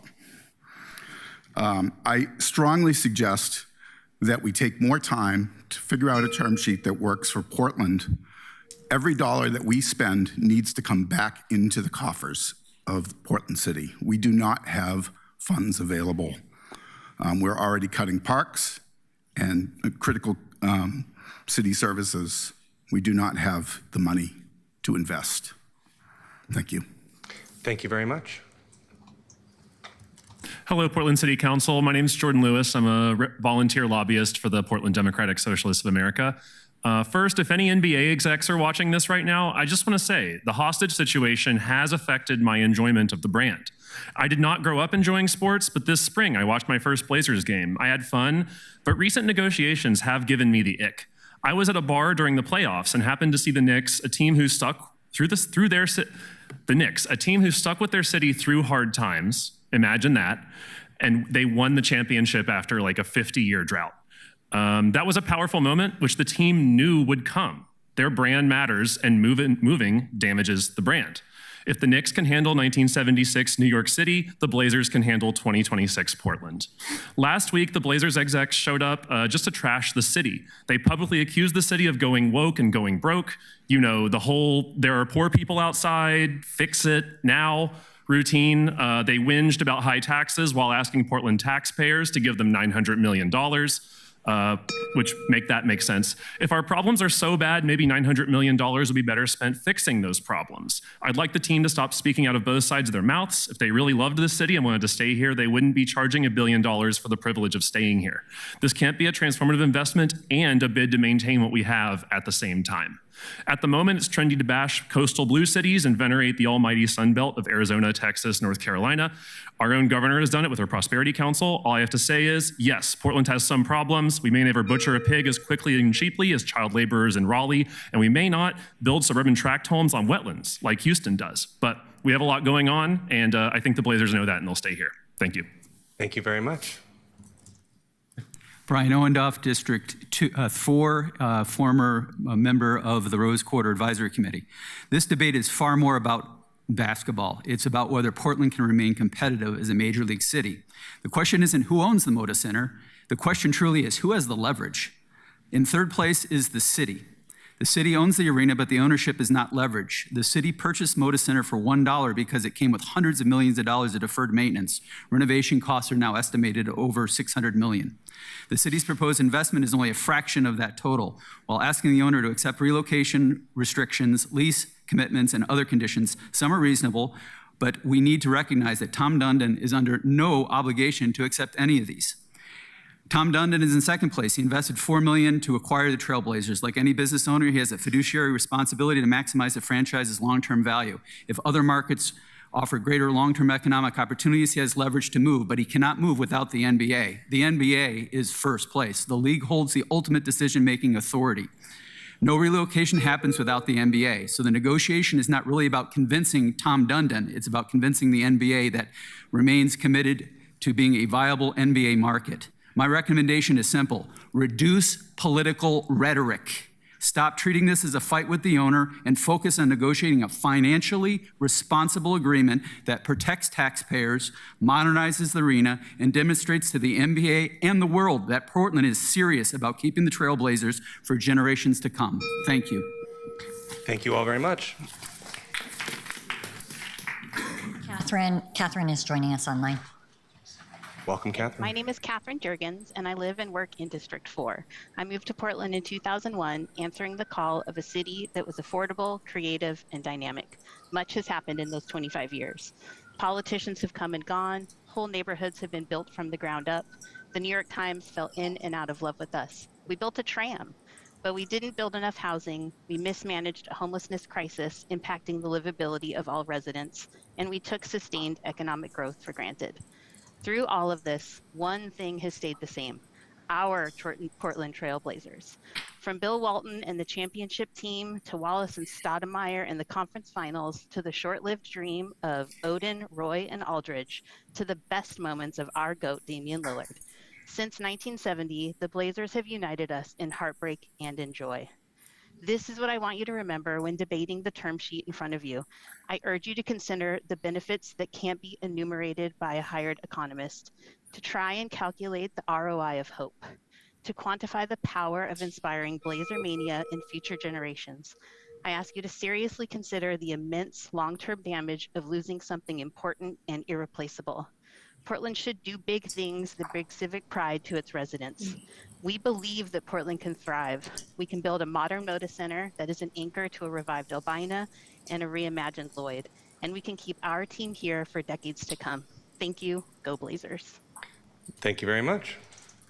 Our next panel of testifiers include Christopher Olson, Katie Woodruff, EJ Wilsniski, Donald Kenny, Adriana Locke. Come on down, folks.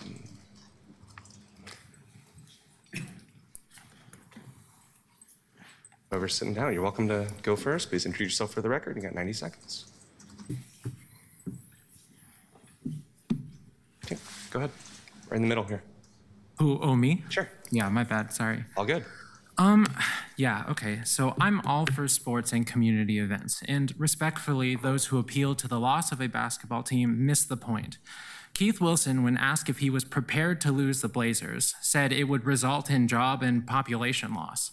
He said, quote, "I can't fathom losing the Blazers. I'm not prepared to lose the Blazers." You're not prepared to lose a basketball team with a 52% win-loss ratio, who haven't won a championship since 1977, rarely make the playoffs, and only play 41 home games a year. I'm sure you could replace that with different talent if you lost them. Homelessness is increasing under Keith Wilson's leadership.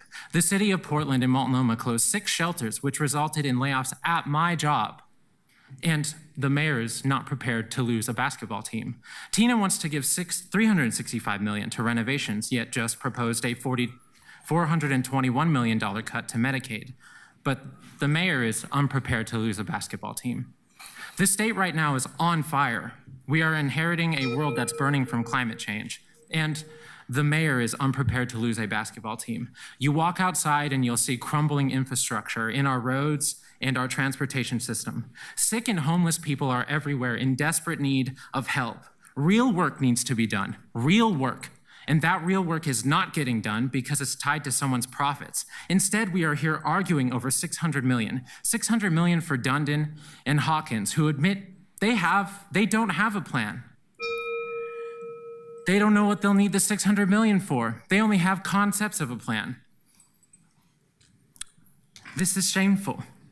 It is, and it makes you look weak. You're lying to us, and you know that you're lying to us. Thank you for being here. Concepts of a plan that is a black box. Thank you. Unfortunately, that's your time. Insane. Thank you. Okay. Fucking insane. Whoever wants to jump in. Okay. I'll go next. Good morning, members of the council. My name is Donald Kenny. For 17 years, I've owned and operated Spirit of 77, just a short walk from the Moda Center in the Lloyd District. Spirit of 77 has been Portland's Blazers bar community, and members of our community have been coming through our doors before games and returning afterwards and building traditions around this team. This is about more than basketball, however. The Moda Center hosts roughly 150 events a year, and more than 100 of those are not Trailblazers games. And those alternate uses will dwindle to none without this investment. If you come out tonight before the Benson Boone concert or tomorrow before the Portland Fire game, you will see the value of the Rose Quarter is not an abstract economic impact number to us. I see it in our employees, our local vendors, and the families and members of the community who support our business. The city purchased this building in 2024 to gain a greater control over its future and make an investment possible and negotiate a long-term agreement, and that moment is now. The entire Lloyd District represents less than 0.5% of Portland's land area and less than 2,000 registered voters. And it contains some of the city's most important civic, convention, entertainment, and transportation infrastructure. Public investment in a public building should secure something meaningful in return, and a binding 20-year commitment and real protection against relocation. The Blazers are not a replaceable tenant. If they leave, Portland still owns the building and its future costs, enormous future costs, but loses the anchor tenant paying rent that makes this building possible. Portland is showing up, now that NBA needs to show up as well. Let's move to a growth mindset for our city. I urge you to move forward with this term sheet. Thank you very much. Hey, good morning, councilors. My name is Chris Olson, and I'm coming to you today as an Oregon taxpayer and resident of District 2 who doesn't live too far away from the Moda Center. There are 2 reasons that we are in this mess right now, and it's really simple. Billionaires and corporate Democrats. In 2024, the corporate Democrats on the old Portland City Council purchased the Moda Center for $1 from the Blazers. And as I've heard it said before, when you're buying anything for $1, it's buying a liability and not an asset. The billionaire Paulins family knew that dumping their largest liability onto the people of Portland would make the sale of the Blazers more attractive to new ownership. And the corporate Democrats on the old Portland City Council and in Salem sold us out by prioritizing the profits of a billionaire over the interests of working people. And I urge this council not to make the same mistake with this term sheet. The Moda Center is now our stadium, whether we like it or not, so public investment is reasonable, but footing the entire bill is not. Especially when corporations have received hundreds of millions of dollars in tax breaks at the state level, which led to cuts in education, public transportation, and road maintenance, to name a few. Plus, on top of that, Kotek says that over $400 million in Medicaid cuts are expected. And at the same time, the city of Portland has had its largest budget deficit ever, leading to layoffs and cuts in services working people rely on. But there's really only one enemy here, and that's Tom Dundon, who purchased the Blazers intending to rip off Portlanders instead of investing into the community or even the team that he bought. Remember, when working people are in tight spots, we cut back. We have to make sacrifices, and the people here need healthcare, safe roads, green infrastructure, and schools, and those should be our priorities. The term sheet must include private investment, and the man who's worth over $2 billion can spend a little bit more money on the team he just bought. Thank you. Thank you very much. Good day, City Council and my fellow Oregonians. My name is Adriana Locke. Oregon is bracing for $421 million in cuts to Medicaid next year. So when I heard that the state legislature approved $365 million to renovate the Moda Center, I felt deeply betrayed. At a time when so many of us are having to tighten our belts, investing so much public money requires a careful scrutiny that I did not see. My small business is within walking distance of the Moda Center, but we don't benefit from its business. Like the center itself, however, we benefit from the public services offered by the state, county, and city. These include healthcare, childcare, and transportation. How many Moda Center employees are on OHP? How many employees use Preschool for All? How many event attendees use TriMet services? Let's be clear that lots of public funds are already invested in the Moda Center economy. It's important that the opportunity of a new lease does not cost us the infrastructure that allows all businesses to thrive. The Blazers are a beloved Oregon tradition, but gone are the days of Paul Allen investing millions of his own money in the places and teams that he loved. It's a shame that the new owners don't share his community-minded values, love of the team, or respect for the thousands of jobs that hang in the balance. But that's why we elected you, to be good stewards of our city. We need you to play a different game and find a way forward to create good jobs without risking state and local public funds. Thank you very much. Katie is joining us online.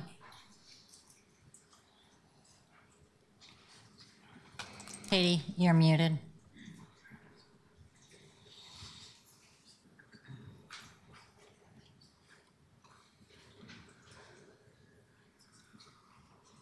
Thank you. Good morning. My name is Katie Woodruff. I believe professional sports means so much more than the scoreboard. The Trailblazers are not simply a team that plays here. They are a part of how Portland sees itself. In 1977, our incredible team brought Portland its first and only NBA championship, creating a connection that has lasted for generations. Clyde Drexler once said the Blazers and their fans had a unique relationship. I'm not sure there has ever been a love affair between an NBA team and its fan base like we had. That is Rip City. Opposing teams prepare for the raucous energy inside the Moda Center because our fans don't simply attend games. They create that atmosphere. That connection reaches beyond the arena in so many ways. It lives in our youth programs, our neighborhood courts revitalized by the city and the Trailblazers, giving young people a place to play, build confidence, and feel they belong.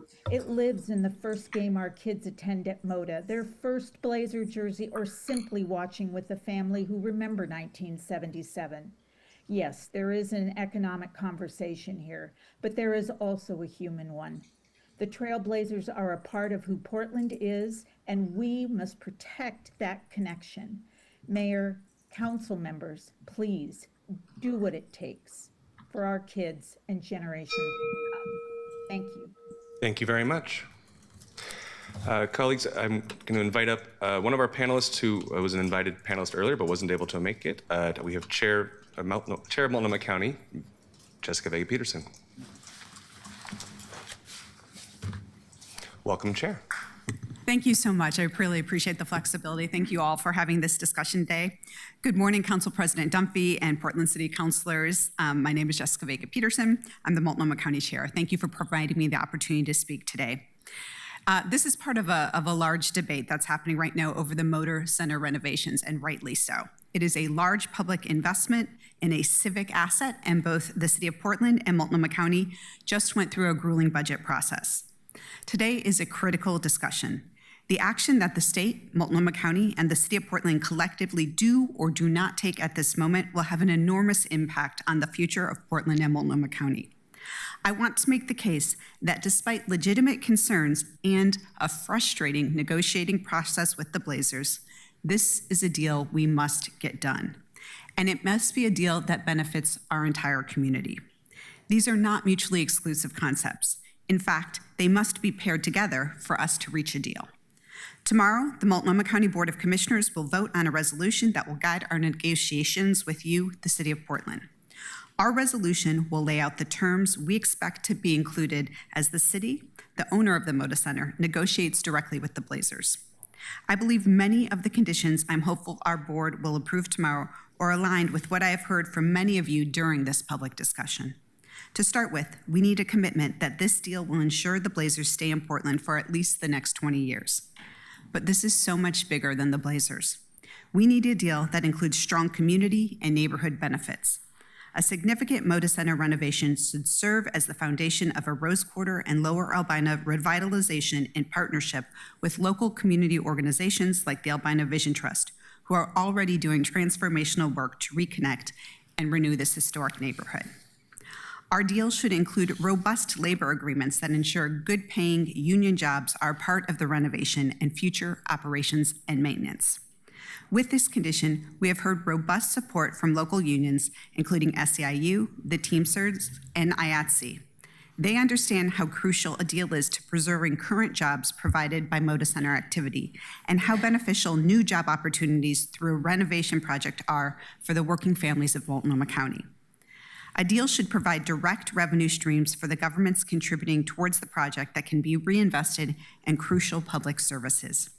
We need to ensure renovations accommodate the unique needs of a Moda Center's newest tenant, the Portland Fire of the WNBA. We must have protections for our investment that ensure we are not responsible for cost overruns and have the ability to claw back dollars if the terms of our agreements are broken. And we need the Blazers to show up as better partners in this work. We might not get every term we ask for, but we must start with a strong line of what we want to see and what it will ultimately get approval, both by the votes of our respective governments and the approval of the community we are elected to serve. This is an incredibly important moment for our region. If we don't have a long-term turnaround in our economic trajectory, Multnomah County's budget, the City of Portland's budget, the state's budget, our school district's budgets will all be suffering for years to come. A renovated, activated Moda Center is a key part to that recovery. The Moda Center is a crucial economic engine for our county, and it's imperative that we negotiate in good faith to sustain this civic asset for future generations. It not only generates hundreds of jobs at its on-site operations, there are thousands more impacted outside of the Moda, from the people living and visiting the area to the small businesses throughout the neighborhood. In front of us is an opportunity. I implore you to take action today to move Portland one step closer to joining the state of Oregon and Multnomah County in our shared commitment to our region's economy and overall well-being. Thank you. Thank you, Chair. Lovely to see you. Our next panel of testifiers include Diane Riley, Benjamin Gilbert, Eric Bailey, Gabriel Pascuzzi, Cash Carter. Come on down, folks. As you're arriving, whoever wants to sit down gets to go first. Introduce yourself for the record. You're welcome to share your pronouns, and you got 90 seconds. Hi, my name is Diane Riley. I use she and her pronouns. I'm honored to be here today and show up with all of the Portlanders and people who are speaking today. I can't say that there's a lot that I disagree with from any of the people who have testified. We are in a dilemma. I believe that Portland is being tested and that we need to step up to our values, and those values include integrity, compassion, and understanding about our neighbors, our city, and our state. I've never heard of an economic development plan, including sports, that actually produced the kind of outcomes that we think it does. It is a great investment in culture. It's a great investment in joy. I believe in both of those things, but it is not necessarily an economic it doesn't produce the economic outcomes that we suppose it does.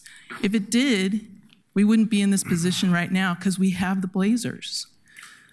I would like us to think about healthcare for all Oregon, not firing any more of our public school teachers, and stepping up for all the things that are basic.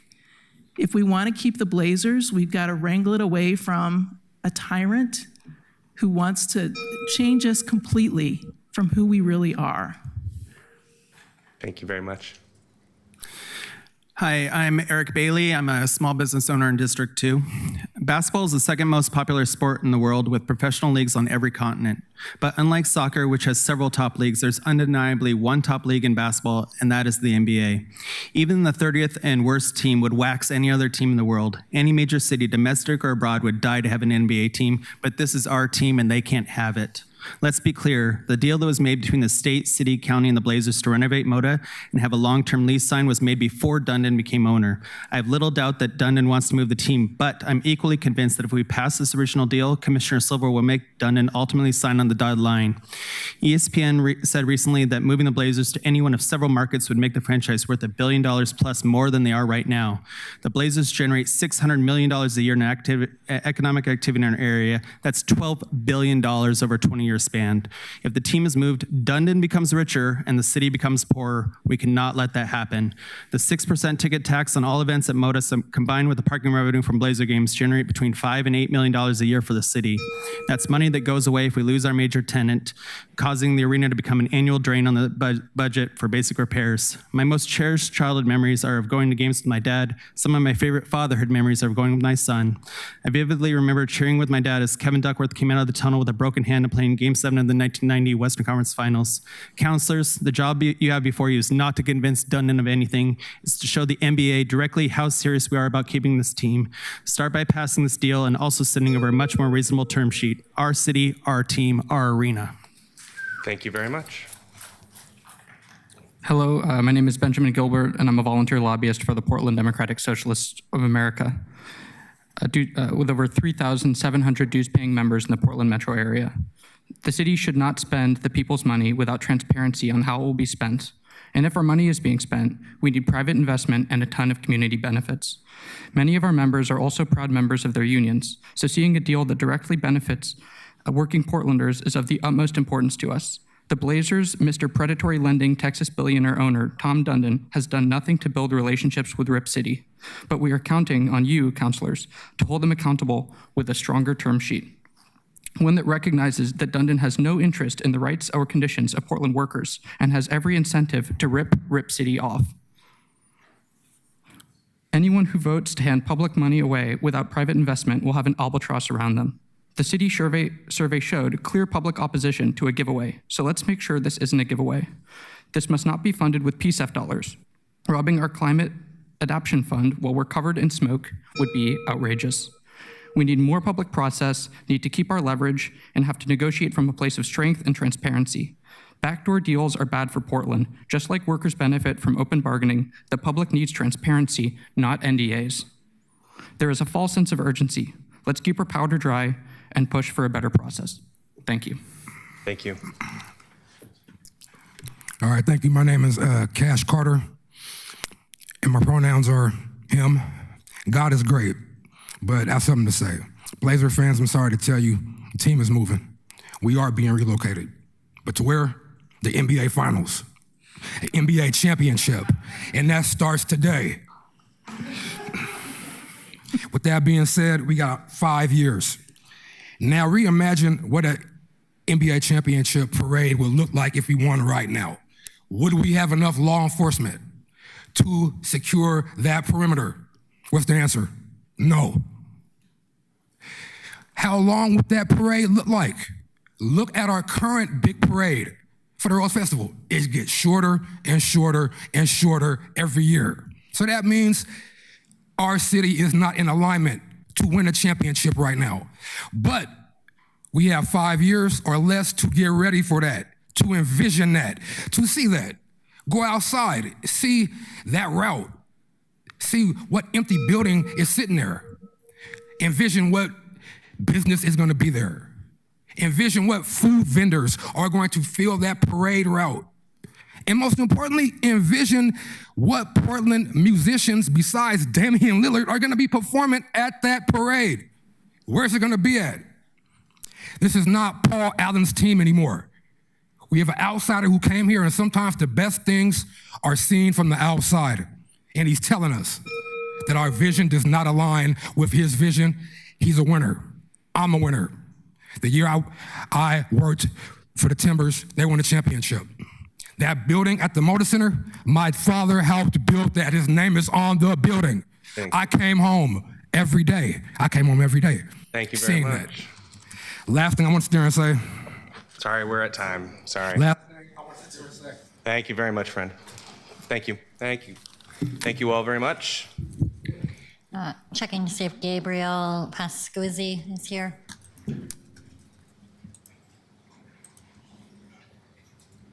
Next up, we have Rowan Harvey, Devin Ruiz, Jonathan Pulvers, Quinn Hadley, Eden Krolwich. Come on down, folks. Take your time. Don't rush. Devin, why don't you kick us off? Good morning, Council. My name is Devin Ruiz. I live in District 2, and I'm a registered lobbyist for Next Up, a nonprofit organization that works to achieve a more just and equitable Oregon for young people. Nearly every time I've stood in front of this council, it's been to plead with each of you to consider the affordability crisis that young people are facing as they're building their lives in Portland. We are here today because losing the Blazers is being dangled above our city by a billionaire who is unwilling to spend his money on a team he purchased. All while sporting events and concerts are becoming a luxury working Portlanders are priced out of. Working class Portlanders are already consistently asking for safety nets and investments in the city. If we agree to a term sheet that doesn't actually have material benefits or revenue, I'm afraid of what our city will lose. The Blazers are not working with the city or the fans they claim to love. They should be making investments in our city, significantly contributing to union jobs, revitalization, our school district, things that will make Portland better. Instead, we are being rushed into a deal that will only drive Portland's affordability crisis further while a billionaire becomes richer. As Councilor Avalos mentioned last week, other groups that get funding from the city are subjected to a rigorous process that the Blazers, as we saw in the K2TU article last night, are refusing to answer simple questions. We urge Portland City Council to require private capital investment for renovations to be secured for any agreement. We support Modio 1 for more transparency and oversight of city bonds, Modio 2 for street pricing inside of Moda Center, and support Green Avalos. Portlanders should know where the money we are giving to this project is sourced from, all while having a limit for that contribution. I will submit my full written testimony. Thank you. Thank you. Sure. Hi, everyone. My name is Idan Krolowitz. Thank you very much for your hard work on this. This isn't a referendum on whether we love the Blazers. I think you can look around the room and say that everyone loves the Blazers. I support investing public dollars to keep them in Portland, but public investment deserves a public return. Today, you're being asked to commit more than $1 billion in public resources to a city-owned arena that, as proposed, returns less than 10 cents on every taxpayer dollar invested. 2 years ago, the city estimated about $253 million in needed improvements. Today, we're considering more than twice that amount, yet the public still hasn't seen what the money buys. We've been told that the choice today is a weak deal today or a dark arena tomorrow. That's a false choice. This term sheet may be technically non-binding, but it is politically binding. It tells the Blazers and the NBA what you won't fight for. So put a true market rate proposal on the table. Meaningful private investment, revenue sharing, fair rent, and real economic returns. These are things many other cities, even small market teams, received. And if Portland truly has no choice, if no fair market partnership is possible, if meaningful public protections are unacceptable, and taxpayers are simply expected to pay whatever is demanded, then the public deserves to hear that plainly. Don't call it a partnership. Tell the public there is no negotiation. I don't believe that's true. I believe the Blazers want to stay. I believe the NBA wants the Blazers in Portland, and I believe a fair market partnership is possible. The only way we'll find out is if this council has the courage to ask for one. Thank you. Thank you very much.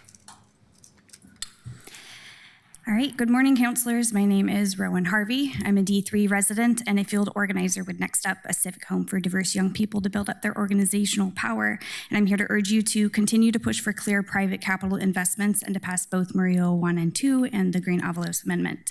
This Moda Center controversy began because some of our public officials in office at the state, county, and city levels decided for the public that we didn't need to be a part of the discussion at any point. They decided that the public didn't know what was best for them, which is apparently giving millions of our tax dollars to a Texas billionaire instead of negotiating a better deal on our behalf. Working class young people are being priced out of attending large-scale sports events and concerts at our local venues. We deserve to have our voices heard and taken seriously, and what we're saying is we don't want to pay for upgraded locker rooms and executive suites when we can barely afford our own rent, groceries, childcare, you name it. We want better paying jobs, so maybe we can afford to attend an event at this beloved venue, something a lot of us can afford maybe once or twice a year. Dundon doesn't just get to waltz into our city, buy our team, and demand us to foot millions, again, with minimal community input to renovate a venue that people who live, work, and play here cannot afford to access. If he wants an upgraded arena, then he can pay his part and find private capital investments, and buying a team he clearly doesn't care about isn't it. We urge you to require private capital investment for the renovation. We support Murillo 1 for more transparency and oversight of city bonds, and Murillo 2 for street pricing inside the Moda Center, and the Avalos Green Amendment. Thank you. Thank you very much. Jonathan is joining us online. Thank you, President Dunphy, Vice President Clark, Mayor Wilson, and councilors. My name is Jonathan Pulvers. I'm a lifelong Blazer fanatic. I'm here as part of Rip City, not Rip Off. I live in Southeast Portland, right near Brooklyn. I watched with sadness last week as top Black Blazer brass came before you, forced to say things that they obviously don't, behest of the father of Stanley Cup winner Dax Dundon. His venality is the apotheosis of a years-long campaign of municipal negging, showing contempt for the team, the fans, and the city, and manipulating our shared love for Portland and the Blazers into a demand for tax cuts and subsidies for large companies and wealthy individuals.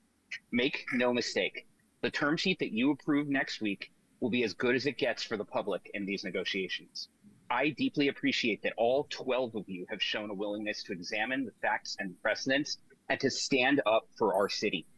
There is no earthly reason that we can't make a deal that is as good as other crappier mid-sized markets have made with their sports teams. A partnership that brings revenue back to the city in the form of private capital, rent, naming rights, pilot, etc. Please include these items in your term sheet. Give your negotiating team the strongest hand that it can play over the next 4 months. The chips, and you'll have a decision to make in December. Thank you so much for your time and your consideration. Go Portland, go Blazers. Thank you, Jonathan, and thank you for maybe saying apotheosis for the first time in City Council history. Checking to see if Quinn Hadley is here.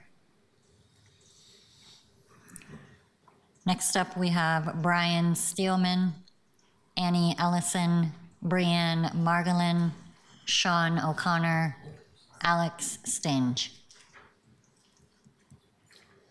Welcome, folks. Whoever wants to jump in.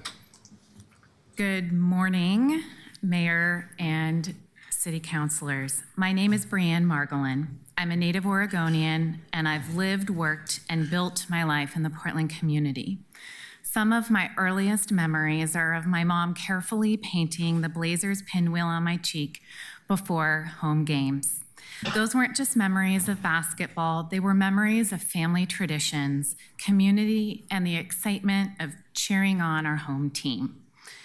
Whether you're there for sports, music, family entertainment, or graduation, it's a place where people come together to create lasting memories.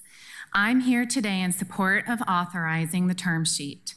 This is a once-in-a-generation opportunity, hundreds of millions of dollars in annual economic output and $450 million in funding that would otherwise not be available to help preserve this public treasure.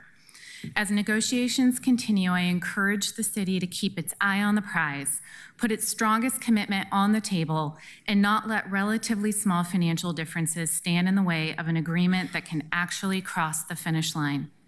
Just as Portlanders invest in our parks because they enrich our lives, we should also invest in Moda Center.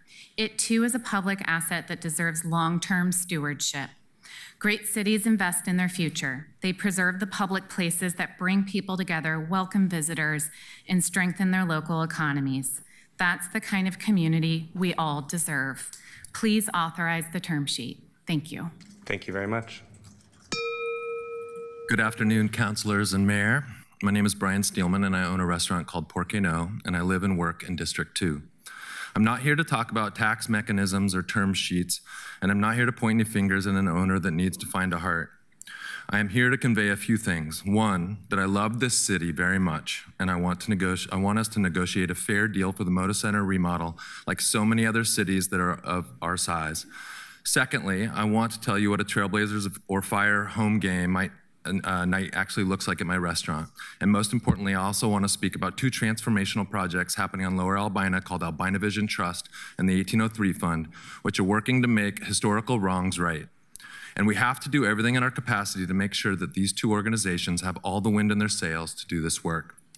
I opened my business on North Mississippi near the Moda Center 21 years ago. Our first winter was dreadfully slow, and the only weeknights that created enough business to actually break even during that first winter were Blazer home game nights. And accepting chalupa coupons for free tacos when the Blazers scored 100 points were part of Porque No gaining momentum. To this day, when business slows in the winter, those Blazer and Fire games add extra joy to the whole neighborhood. I'm going to skip to the most important part. Most importantly, modernizing the Moda Center is essential for the future of the Albina District. Supporting the investments that Albina Vision Trust in 1803 is making in a neighborhood that has experienced generations of displacement. A renovated arena will help support housing, more businesses, more jobs, and more investment in our central city. And these visions of these two organizations are foundational to what Portland can look like in the future. The ED of Albina Vision Trust, Win Ohana, said something very pertinent when giving testimony at the Multnomah County last month. She explained how the Lower Albina area was cleared of majority black housing to make room for the Veteran Memorial and Moda Center. Sorry, and to not maintain it would be a travesty. Thank you very much. Hi, Alex Stange, District 2. I want to talk a little bit about numbers. So we're talking about $120 million in public funding for a 20-year lease, right? So if you divide that, that's $6 million a year. And just for a taxpayer's perspective, the arts tax brings in between $10 and $13 million every year. So we're talking about an amount of money that's maybe half the arts tax, right? If you bonded it, maybe it's like $9 million a year or something, right? I'm surprised we're having this many public hearings about $9 million a year. We own 3 arenas, Moda Center, Memorial Coliseum, and Providence Park. Last year, the Blazers' attendance matched the entire visitor count at Providence Park, and it was more than 2 times the attendance at Memorial Coliseum. The money that we get from tickets and parking for all 3 of those arenas goes into a fund that pays for maintenance. That was an $18 million fund last year. And as somebody stated, we would lose, $5 to $8 million of that fund if the Blazers left, meaning that we would have less money to maintain 3 facilities that we still own. But we are investing in the buildings. We spent $25 million last year renovating Memorial Coliseum. Per person, per visitor, it's basically the same amount as this $120 million that we're talking about for the Blazers. One more thing, I don't think it's worth including the property tax offset in the term sheet. That's $99 million over 20 years that we're asking for the team when they've said they don't want to spend any money. And Councilor Canales, you're suggesting making it more. They're going to say no. Thank you. Thank you very much. Good afternoon. Annie Ellison, many affiliations here as an individual from Rose City Park. I moved to Portland because it was the center of the universe for me. I was a young queer woman athlete. Now I'm just a queer. A lot of this conversation around the Moda Center has been focused on the men's NBA, okay? I became a Thorns season ticket holder in 2014. Portland had the best supported women's club in the world at that time. Any sport, any country, planet Earth, that's who we are. And we also had the best players in the world. This is a world-class city for women's sports. And not unrelated to women's sports, this is a world-class city to be a queer, okay? Speaking from experience, definitely to be a queer parent. And there is something about that to be incredibly proud of. So the invitation is when you get like morally stuck with this deal, because I know that's what a lot of you are grappling with, like, think about the women athletes, coaches, and fans who fought for the women's game not to be an afterthought. You know, at this moment, Moda Center is not sufficient to attract the best athletes in the W. That's just a fact. So don't treat them like afterthoughts. We are hosting the NCAA Final Four in 2030, and it is not the men's Final Four, okay? Ask yourself, is what you're about to say, do, tweet, good for the Fire? Is it good for the W? Is it good for women's sports? Because if it's good for women's sports, it's good for Portland. Thank you. Thank you very much. Thank you all.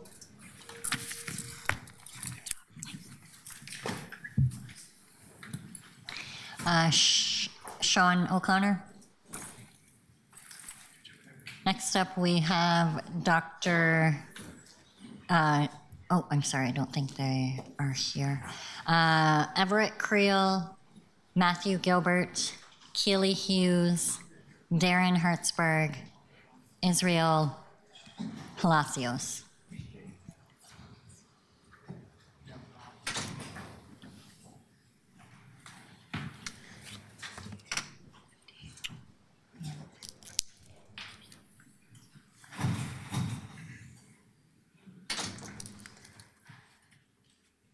I'd give another joke while they're walking down, but that didn't go well last time. Anybody else?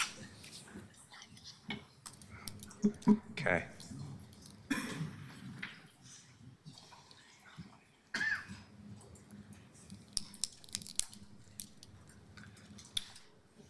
Mr. President?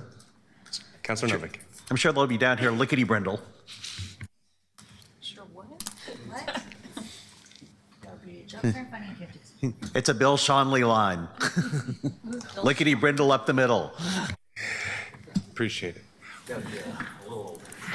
Welcome down, folks. Whoever wants to jump in, feel free to go first. Sure, I can go first. My name is Darren Herzberg. I am a resident of District 4. Thank you, City Council, for coming out here and listening to us. This term sheet is not acceptable. You can negotiate better than this. The Moda Center does need to be renovated. There are things we need to take care of. We have 4 to 5 years to negotiate this. It's not like the Blazers are just going to pop out of here, not to mention we have a lot of other fantastic teams that have already been mentioned, considering, I mean, there's a lot to consider here, but we are facing one of the most catastrophic wildfire seasons in Oregon's history. We have houselessness on the rise, unemployment on the rise, teachers are being fired, TriMet lines are being cut, people are being losing their health insurance, and we're concerned about a $600 million Moda Center renovation, largely funded by taxpayers, and we have not, I cannot believe that we have considered using PSEF funds, climate funds that are intended for the most vulnerable communities here in Portland, to fund a Moda Center renovation at the behest of a Texas billionaire who doesn't live here and really seems to have come here to take advantage of our unfortunate situation of paying $1 for a Moda Center that needs millions in renovation. So obviously this is a cheap deal for him. You need to negotiate better on the behalf of Portland and Portlanders, and don't work with the billionaires who are trying to screw us over hand over fist. Thank you very much. Okay, so listen, I really understand everyone who is arguing to, Don't forget to say your name. What? Don't forget to say your name. What? Say your name for the record. Oh, sorry. My name's Everett. I use he, him pronouns. Good. I really understand everyone who does not want to accept the deal because, like the guy who went before me mentioned, climate change, houselessness, but I feel like to lose the Blazers would be a real bummer. I'm a huge fan. I know, I feel like there's the sense of community in Portland for the Blazers is amazing. Like what other city do you go to and you see trash cans painted for the Blazers, you know? Yeah, my friends, we bond over the Blazers. And yeah, I'm not just talking about me. Like, everyone who's been to a Blazers game knows, like, what other city sells out just regular season games. You know, that's how important the Blazers are to us. So I really hope they stay. Also, you know, let's be honest, Portland doesn't have a bunch of huge attractions that pull people downtown like Seattle or some of the cities near us. But the Blazers, they really bring people out into Portland. My parents say, you know, Portland's on the rise again, and the Blazers are really part of that, you know? They bring people here, and they really help the community shine. So thank you. Thank you very much for being here.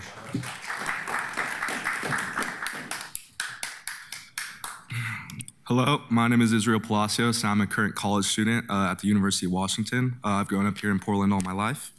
Growing up, the Moda Center has been an integral part of my life, from Blazer games to my mom's El Grito event to March Madness games this past spring.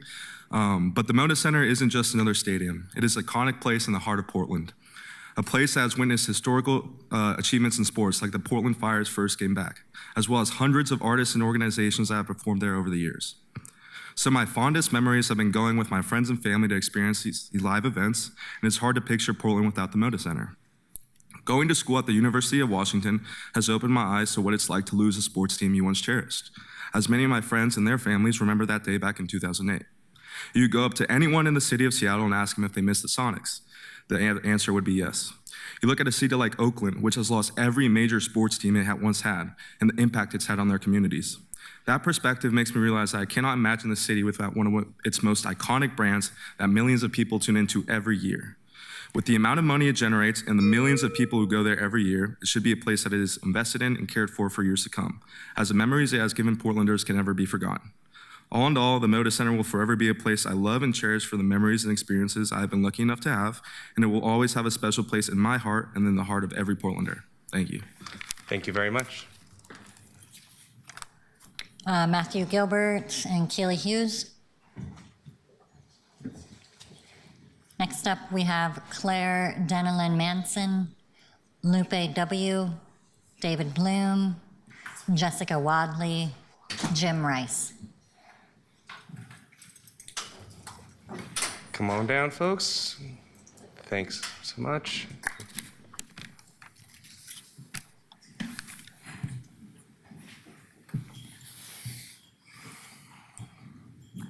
Take us away, right here in the middle. Yeah. Thanks for meeting with us, City Council. My name's Lupe. I'm in District 4. Rip City, not Rip-Off City shows that this deal will cost taxpayers $1.1 billion. Texas billionaire Tom Dundon is holding our city hostage, and I don't think we should negotiate with an extortionist. He won't even tell us where our money will go, so we only guess it'll mostly be spent on his luxury booth and making our seats smaller, like in other cities. The Trailblazers are contracted at Moda through 2030, so this false urgency and the corrupt secrecy of Project Mount Hood that our mayor and governor colluded in is even more infuriating. Let me tell you what's really urgent. Hundreds of thousands of Oregonians are struggling to survive, and you are cutting vital services. Homeless services, cut. Education, cut. Healthcare, cut. Public transit, cut. I mean, this city isn't even ADA compliant. And now Oregon has record-breaking wildfires like the one in Warm Springs, and we've got a government that is denying FEMA funds to us. Yes, we have a government actively preventing our own taxpayer money from being used to help us. Sound familiar? And that is exactly what you would be doing by stealing over $1 billion from all of these vital services and handing it over to the Moda Center instead. I've recently seen Bruce Springsteen, Tom Morello of Rage Against the Machine, and multiple basketball games at the Moda Center. If the Moda Center is good enough for the boss, it's good enough for me. Thank you so much. Whoever wants to jump in. My name is David Bloom. I'm a small business owner. I own the Civic Tap Room. It is a beer bar right next to the Timbers Stadium, Providence Park. And I know for a fact, as being a business next to an arena, the impact that it has. And we have now secured a long lease with them, right? If the Timbers were to leave, my business closes. All the other businesses around in Goose Hollow would close. I mean, we are strictly a business based off of events and people coming and going. So if the Blazers were to leave, all those businesses around, you heard from Spirit of 77, all those like Lazy Day Brewing, those businesses are impacted. And I just want you to remember that when we're agreeing for this term sheet of 20 years, it's 20 years of stability for those businesses too, okay? And for all this talk about Tom Dundon and all these things, I mean, he's a businessman, okay? He invested $800 million around Raleigh with his real estate firm because it was a good business opportunity.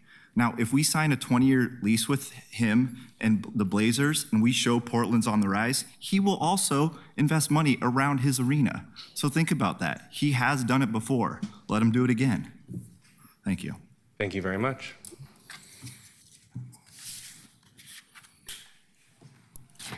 Hi, my name is Claire Dennerline Manson. I am publicity director for Pink Martini, an avid concert goer, casual Blazers fan, and enthusiastic Fire season ticket holder, and a proud longtime Albina neighborhood resident. But I'm not here as a fan, but as a passionate teller of Portland's continuing story. From where I stand, this vote has a PR problem. You've heard from plenty of people passionately arguing that this is fiscally detrimental to a city to pay for the development in a time of undeniable high human need and deep budgetary deficits. Many others today have said that an already strained spirit and character of the city cannot afford to lose the Blazers, and we must do whatever we can to keep the team here. I believe this narrative is a false dichotomy and that Portland does not have to, and in fact cannot, get into the trap of either standing up to or bending to the whim of an outside billionaire in the service of just a basketball team. This is why it is so important to clearly articulate the how this renovation can make economic sense for our city beyond just, quote, the benefits to the Blazers, as well as the why it makes emotional sense to the character of the city. After hearing from so many today, I hope you understand that many of your constituents see this vote as an unfair trade-off of good vibes for bad budget. We've heard proposals that substantially protect and benefit Portlanders that justify and reward the city for investment instead of just asking a sacrifice. The math can work, a renovation can support our city. I have faith that this council has the best interest of Portland and all its residents. It is incumbent upon you to take the time to ink the best deal for the city, to show your work, and to clearly articulate it so that all Portlanders can cheer for the Moda Center as loud as we cheer for events, artists, and the teams who play inside. Thank you very much. My name's Jim Rice, small business owner here in Portland. Daily, we watch businesses, living wage jobs, and tax revenue leaving. We're ranked 80th out of 81 cities for investment. You all just finished fighting over the budget cuts, and next year is going to be worse. We all watched city council members with what appeared to be an anti-billionaire agenda protesting the new owners of the Trailblazers, forcing him to clarify the obvious. Portland is competing with other cities, and we're losing.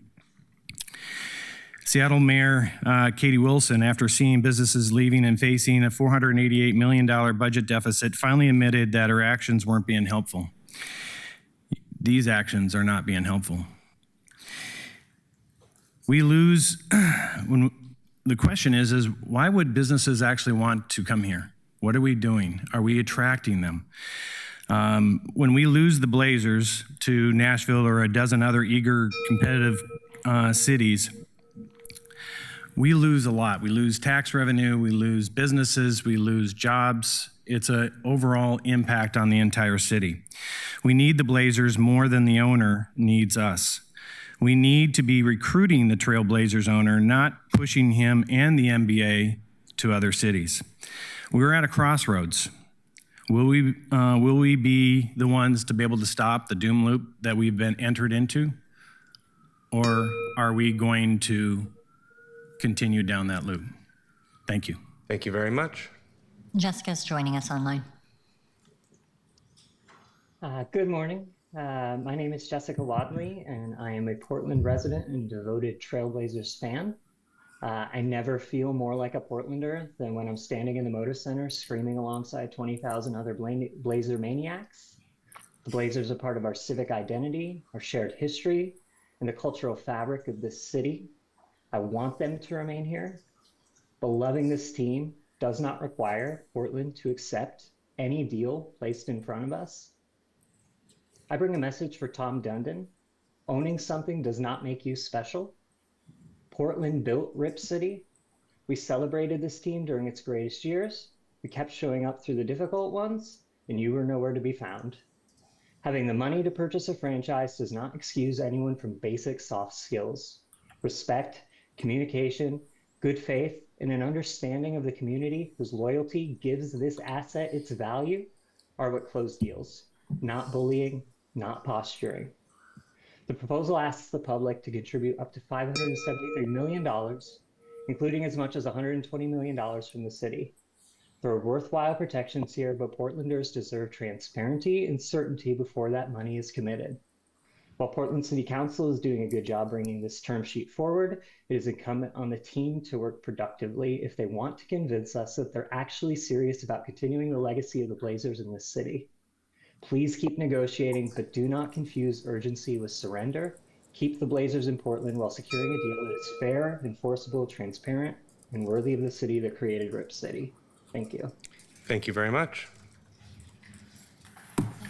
Next up, we have Emerson Odom, Julie Garner, Tom Kilbane, Skyland Wonders, Jay Banky. Welcome, folks. Feel free, please go ahead, start us off here. All right, hello, I'm Emerson Odom, and I want to speak about why the city should pay for the renovations for Moda Center to avoid relocation for the Trailblazers. Portland and the Blazers go hand in hand. You can't have one without the other. The Blazers put Portland on the map and have brought Portlanders together for nearly 60 years.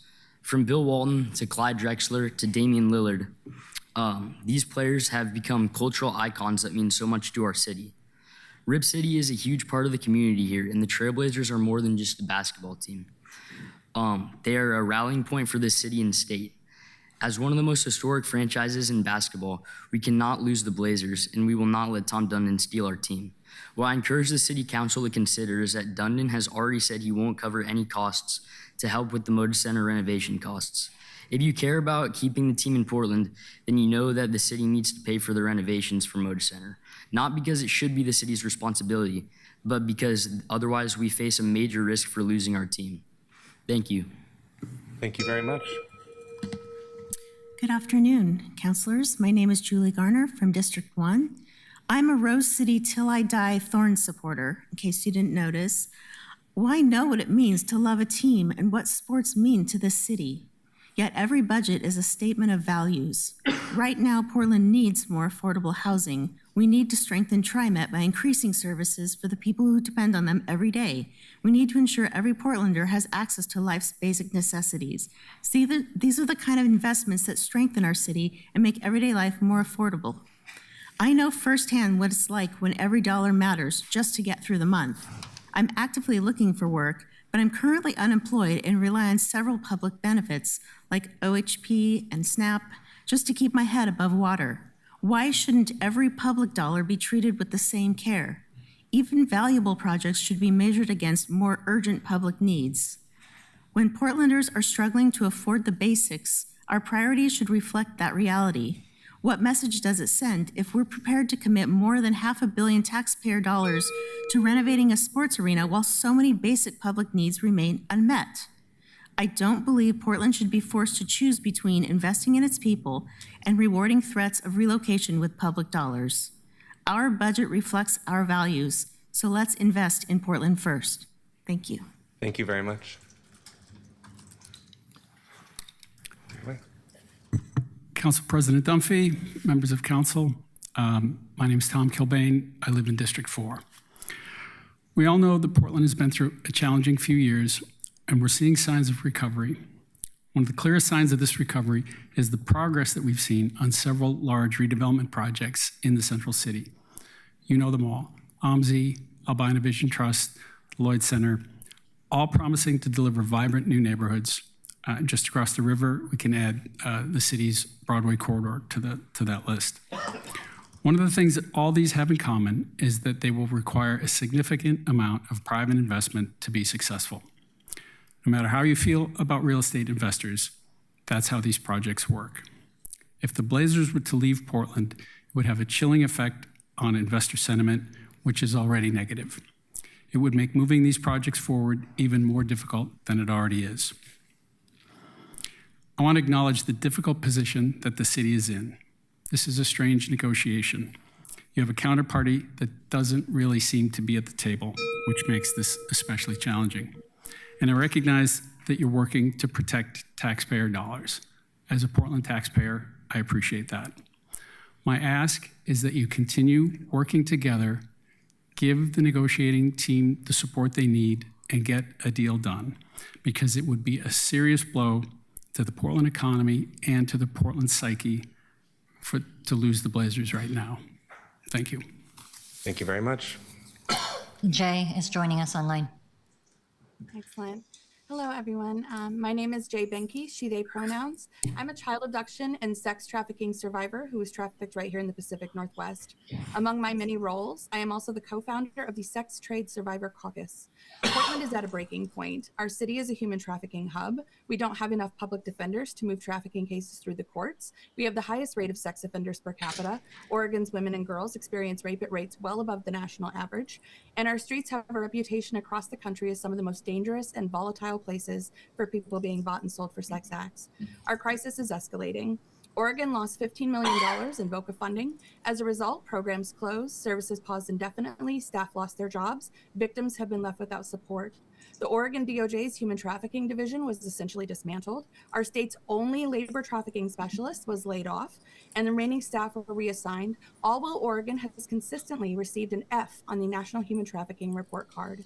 In a city where victims lack legal protections, services are disappearing, prosecutions are delayed, and trafficking happens in plain sight, especially around sporting events, orgs like mine are expected to fill the gaps with no support. Oregon, Moltco, Portland, and the Blazers have contributed exactly $0 to our work. I didn't get to finish high school because I was abducted and trafficked to Oregon sex buyers. I nearly died from my injuries and live with permanent disabilities. If I can build an award-winning organization from and with nothing to help Portland's victims, then surely the owner of the Blazers can find a way to pay for some of his own paint and 2x4s so Portland can contribute to our growing human trafficking crisis. Thank you so much. Thank you so much for being here. Skyland Wonders. Next up, we have Randy Swanson, Anthony D'Andrea, Tim Halliber, Theo Cho, Blaze Hondrick. Welcome. Hello. Go ahead, introduce yourself for the record, and go ahead. Good afternoon. It's nice to see your faces. For the record, my name is Theo Cho, and thank you for letting me speak today. Relocating the Blazers would mean more than losing just a basketball team, but a part of our city's identity. As one of the city's only major pro sports teams, the Blazers have brought people together for generations and created countless unforgettable memories, from Damian Lillard threes to Brandon Roy driving layups. Portland is known for having one of the most passionate and loyal fan bases in the NBA, and that connection can't be replaced. In my opinion, relocating the team now would just destroy 60 years of history between us and the city, and in my eyes, would be a lose-lose for both the city and the team. I encourage the council to carefully consider all aspects of the Trailblazers' impact on Portland, and that means not only the financial impact on the city, but the community, culture, history, and future of the city before making any decisions. Thank you for your time and consideration. Thank you so much for being here today. Blaze is joining us online. Blaze, you're muted. Good morning, you hear me now? We can hear you. Good morning, my name is Blaze Hondrick, and I was named after the Portland Trailblazers. Even though I currently reside in the state of Texas, I have been following the local media like 105.9 The Fan because I am still an Oregonian. Living in Texas, I understand the difference between the two states, unlike Tom Dundon. He doesn't understand 3 simple words. Keep Portland weird. It's who we are different. Unlike Texas, we only have one team, and they are our identity. Forget about the billionaire for a second and understand that this is an opportunity to update our arena to allow the next generation of Blazers fans to love our team. For me, it's about taking my kids to games like my dad did with me. It may be all for business for Tom, but for us, it's personal. I mean, I even named my son after Brandon Roy. I'll stick to what makes this personal by ending with a few names. Harry Glickman, Paul Allen, Rick Adelman, Jerome Kersey, Kevin Duckworth, Drazen Petrovic, Clifford Robinson, Brian Wheeler, Maurice Lucas, Bill Walton, Dr. Jack Ramsey, and Mr. Rip City, Bill Shonley. These people meant and still mean something. We are all Trailblazers, and the Moda Center is our house. Let's make it as nice as we can. Vote yes, and let's show the NBA that we love our Blazers because this isn't business. This is personal. If we show up in good faith, the NBA will not allow Tom to steal our team. Thank you for hearing me today. And I know I don't have a dog in the fight because I live there, but this is my team and I love them. Thank you very much. Okay, checking to see Randy Swanson, Anthony D'Andrea, Tim Halber. Next up, we have Sean McDavid, Debbie Kitchen, Mira Alt, Edith Gillis, Elijah Murillo.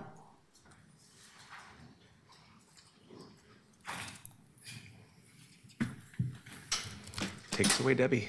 Good afternoon, Chair and council members. I'm Debbie Kitchen. I live in District 2. I really appreciate the opportunity to be here today. I know you've heard through all this testimony that the arena is more than the Blazers. It includes the Fire, it includes concerts, events, and graduation. I have fond memories of taking my daughter to Disney on Ice when she was about 6 years old and was gobsmacked by all the Disney characters. And then I'm a huge fan of the Fire. They have just been really wonderful to see, and I love that we are an epicenter for women's sports. I think what I want to talk about today is just the importance of what you have before you and really urge City Council to come together, find the path. I know all of you, and I know that all of you have what's best for Portland in your hearts. I see it all the time, every day in the work that you do together as a council. And I think that a united Portland is much stronger. The division, it creates weakness and it prevents the best deal from being achieved. So, the whole space around winning hearts and minds of Portlanders, the Blazers have abandoned that.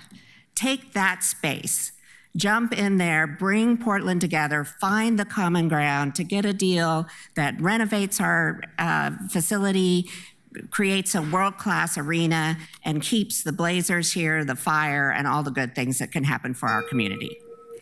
Thank you very much. Whoever wants to jump in. Hello, my name is Elijah Murillo. I'm a student athlete out at Jefferson High School and a really big Blazer fan. I just want to talk about my experience as a fan and just how the Blazers can help bring the community together.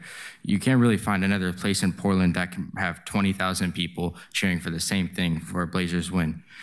And as a fan, I'm always going to cherish those memories going to games with my dad, rooting for the team who's in the bottom of the standings and also a team who's trying to compete for a play-in spot. Even besides basketball, the Moda Center can bring a lot of opportunities to young kids. At my school, we had Michael Holton, who was an ex-Blazers announcer. He would bring people to the Moda Center and show them opportunities of jobs you can get besides being a basketball player and showing that you can do things for the NBA that aren't being a basketball player. And yeah, that's kind of what I want to say. Thank you. Thank you very much. Good afternoon. Sean McDavitt, longtime Portland resident, working in downtown Portland every day as well. This is a 2022 Trailblazers Summer League Championship shirt. It's my pride and joy.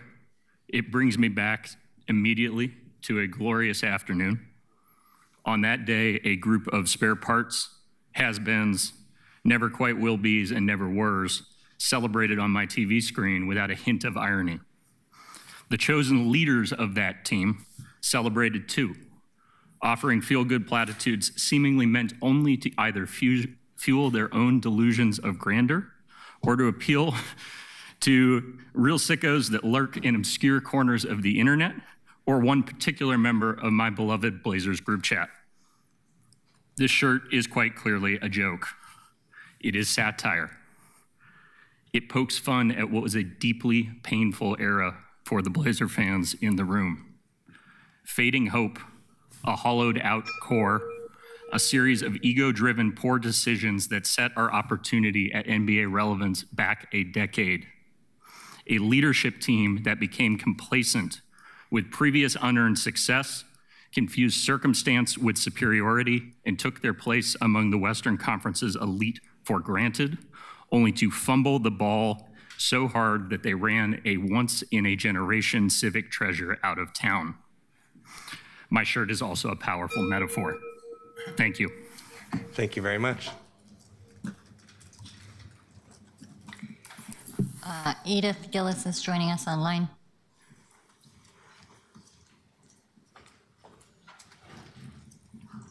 Edith, go ahead.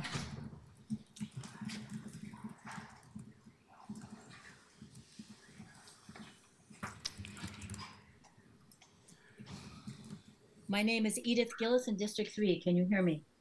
We can hear you, Edith.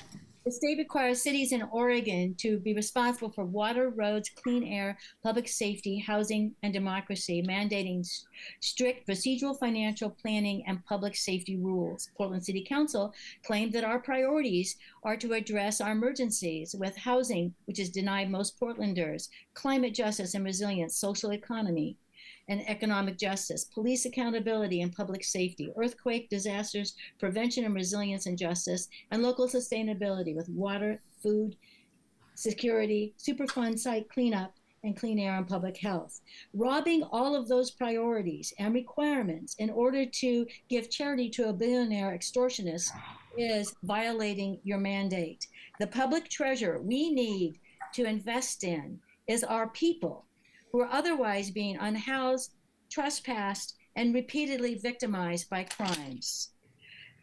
My happy memories of being in my family are creating kind acts, helping our unhoused, disabled, hungry, scared neighbors, not skipping meals and sanitary napkins to pay for overpriced tickets for passive audience. That does not create the active, strong, self-trust, self-respect, community, courage, and hope that we need, as well as karma, for building a better Portland. Passive entertainment doesn't do it. What we need is to build stronger. Change what you're requiring. Give us more time to think it through. We have no control over whether someone leaves, but we have control over what we choose and what we choose. Thank you so much, Edith, for being here. Checking to see if Mira Alt is here. Next up, we have Alex Klein, Michael Johnson, Calvin Porterfield, Amira Sanders, Claire Russell. Come on down, folks. And folks hanging out in the balcony, there are additional seats down here below if you are interested in coming down. My name is Alex Klein, and I'm a resident of District 2. I'm an attorney who works downtown, and I live 2 stops away from the Rose Quarter Transit Center at the 7th Avenue stop. The MAX is my primary mode of transportation, and I don't own a car. I used the Green Line to come here today.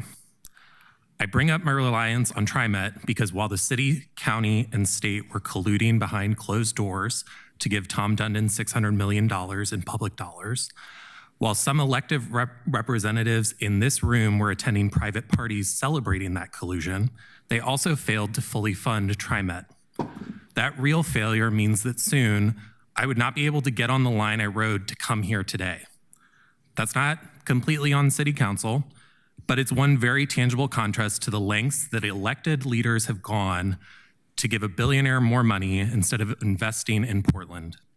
During a year where politicians have told the community that there isn't enough money to make our lives better, it is reprehensible to allocate millions without significant investment by the owner. I urge City Council to only approve public money for the billionaire Tom Dundon once there is a significant funding commitment from him and once City Council is provided with concrete plans for how our public dollars will be spent. Thank you. Thank you very much. Whoever wants to jump in. Hi, how y'all doing today? My name is Calvin Porterfield, pronouns he, him. I've lived in Portland my whole life, been a Portland Trailblazer fan for as long as I can remember.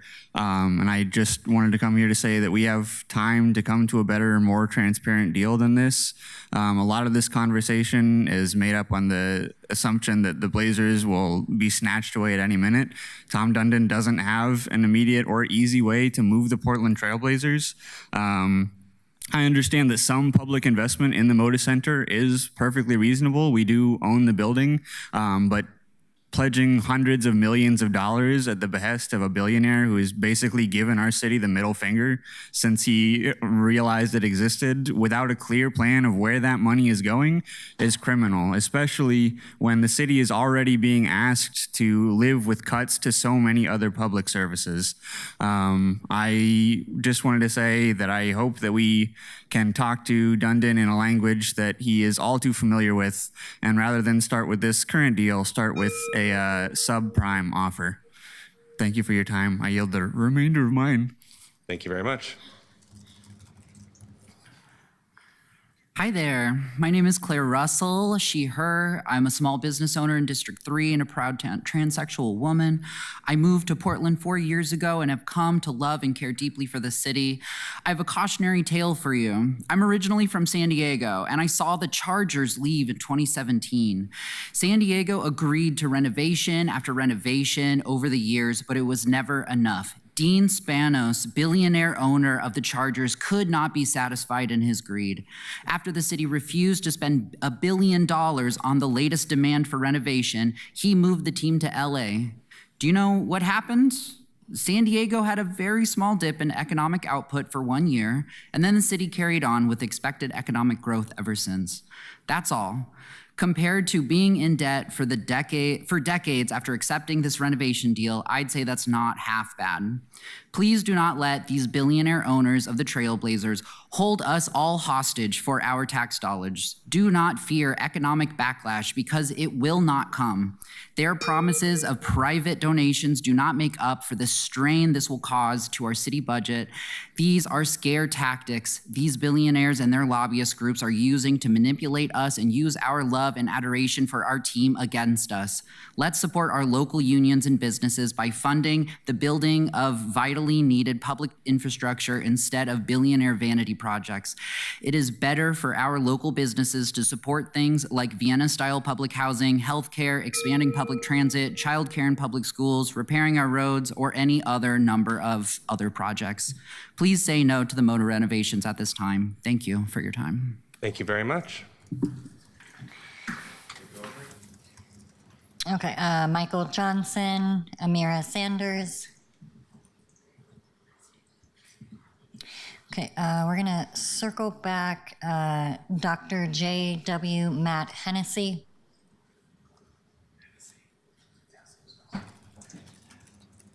Hi, apologies. Can you hear me?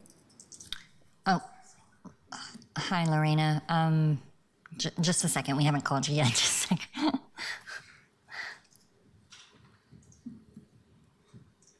Okay.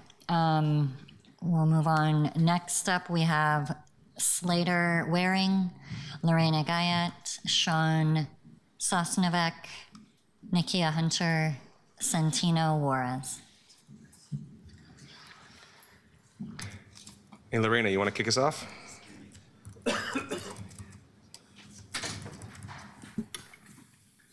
I'll let a few of the in-person people go first. You're good. Go ahead. Oh, okay. Oh, sure. Let her go. My name, sorry.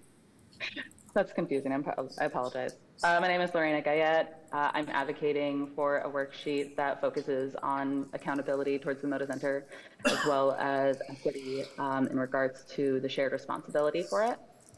I'm going to be very, very honest. I am not usually a sports person. The last time I was at the Moda Center was for a Hozier concert. I still very much understand the vital importance of sports to a community, but I am having a hard time swallowing the narrative being presented to me as a taxpayer. I find this a very difficult time to see this after some of the most recent budget negotiations and seeing how certain jobs were slashed, and now I'm being told that my tax dollars, while can't save as many city worker jobs, is able to completely help the Blazers owner to avoid their contractual obligations to be responsible to the necessary maintenance of the Moda Center. This is apparently an investment that's so important that Dundon considers so important and necessary that he's not even willing to use his own money to even cover the cost of a consultation to provide a city with plans, just concepts of a plan. I definitely feel like that's a lack of accountability on where responsibility lies, and I find that this is a bit of a Darvo situation. I do want good things for the city, and I want the Blazers to stay, but I also believe that that means that we need to make sure that we're having the negotiating team be given a sheet that is able to advocate for fair and an equitable deal that preserves that responsibility. Thank you.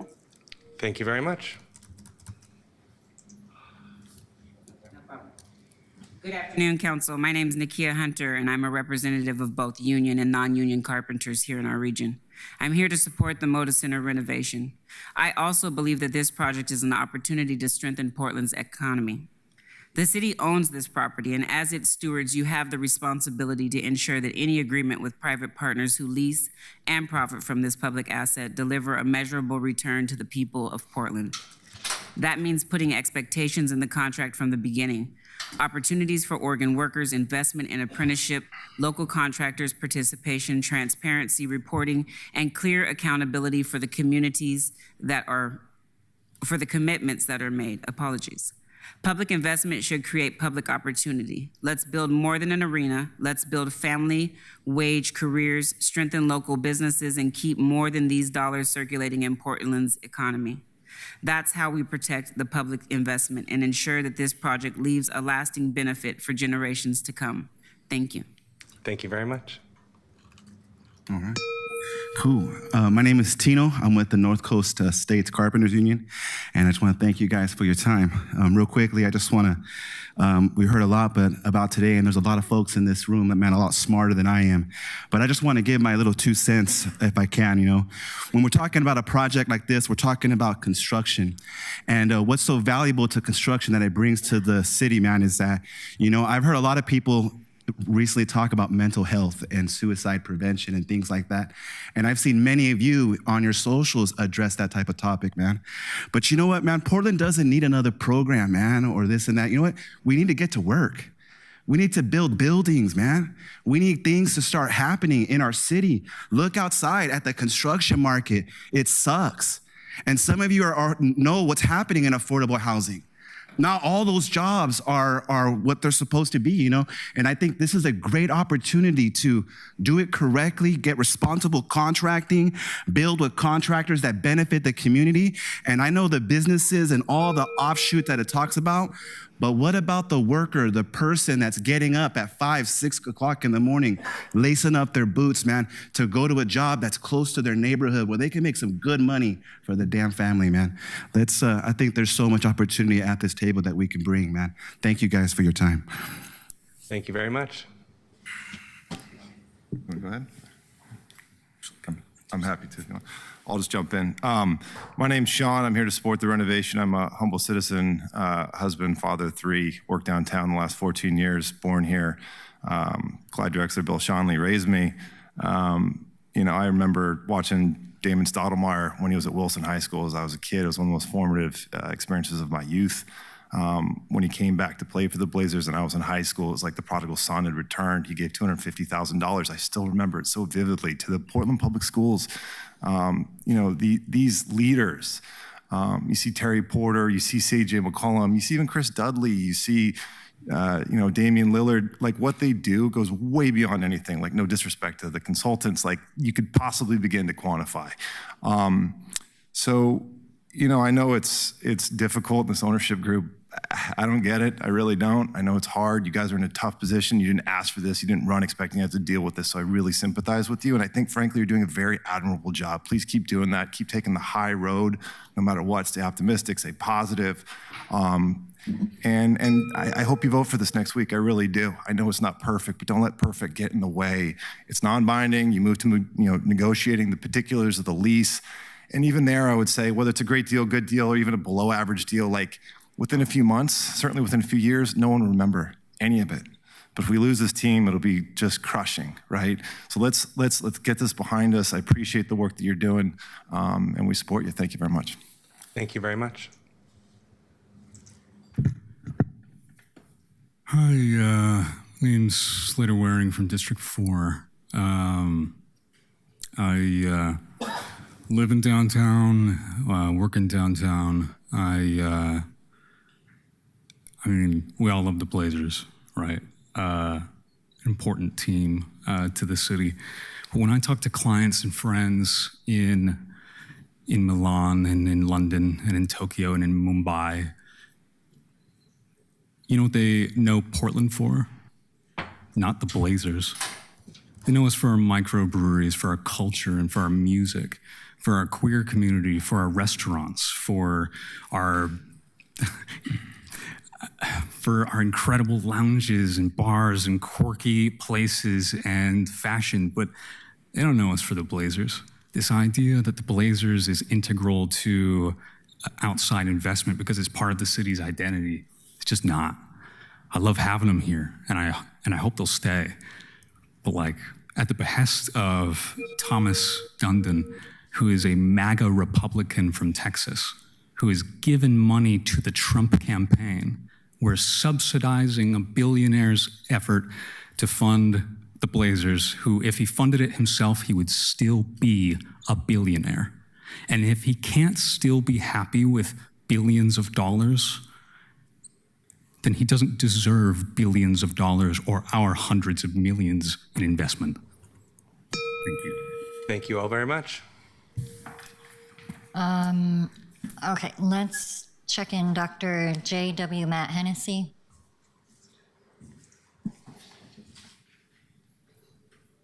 Yes, thank you so much. And I'm ready when you're ready, if you can hear me. Yep, go ahead. Thanks. Wonderful. Thank you to the Mayor, President Dunphy, Vice President Clark, and the Portland City Councilors. Let me begin by saying that as a nearly 36-year Portlander who has lived and rather served in senior levels in business community, city and state administration, in the faith community, I love each of you and respect you and want you to play at the top of your game always.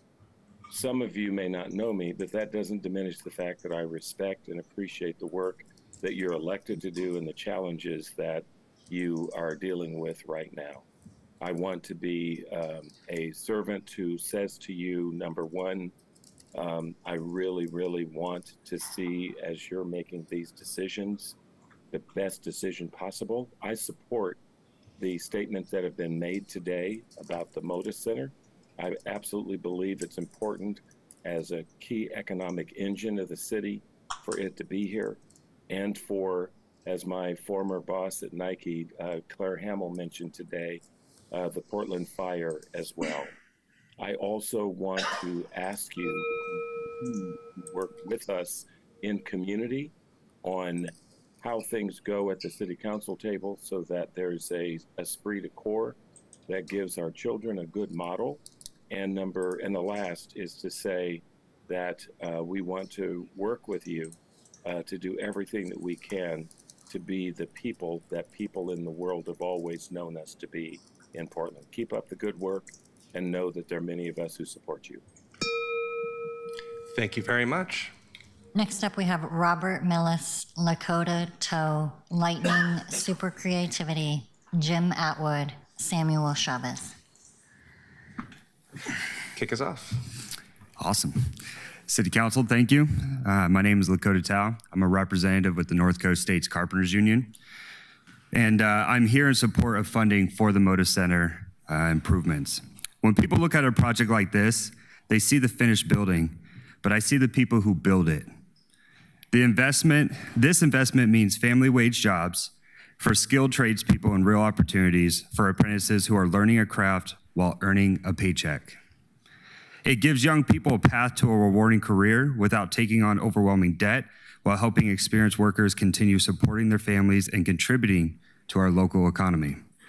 These projects don't just improve buildings, they strengthen communities. The wages earned on these jobs are spent at local businesses, restaurants, and stores, creating benefits that extend far beyond the job site. As someone in the construction industry, I've seen firsthand how these opportunities can change lives.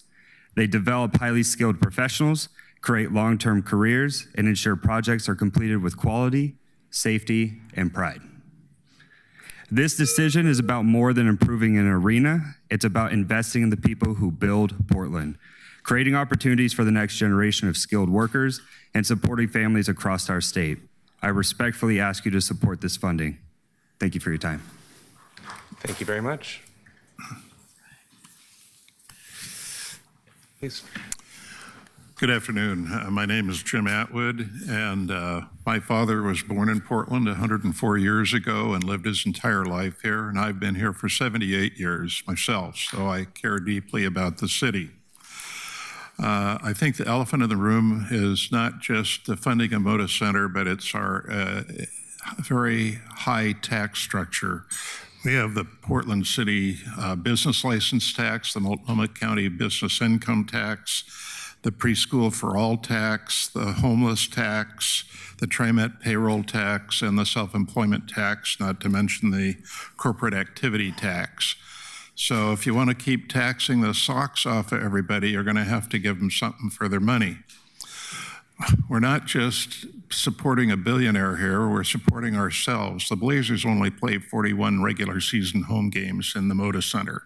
There's another 320 nights a year that are available for concert use and other uses and other sports teams that are all important. We're not just looking at the Blazers alone.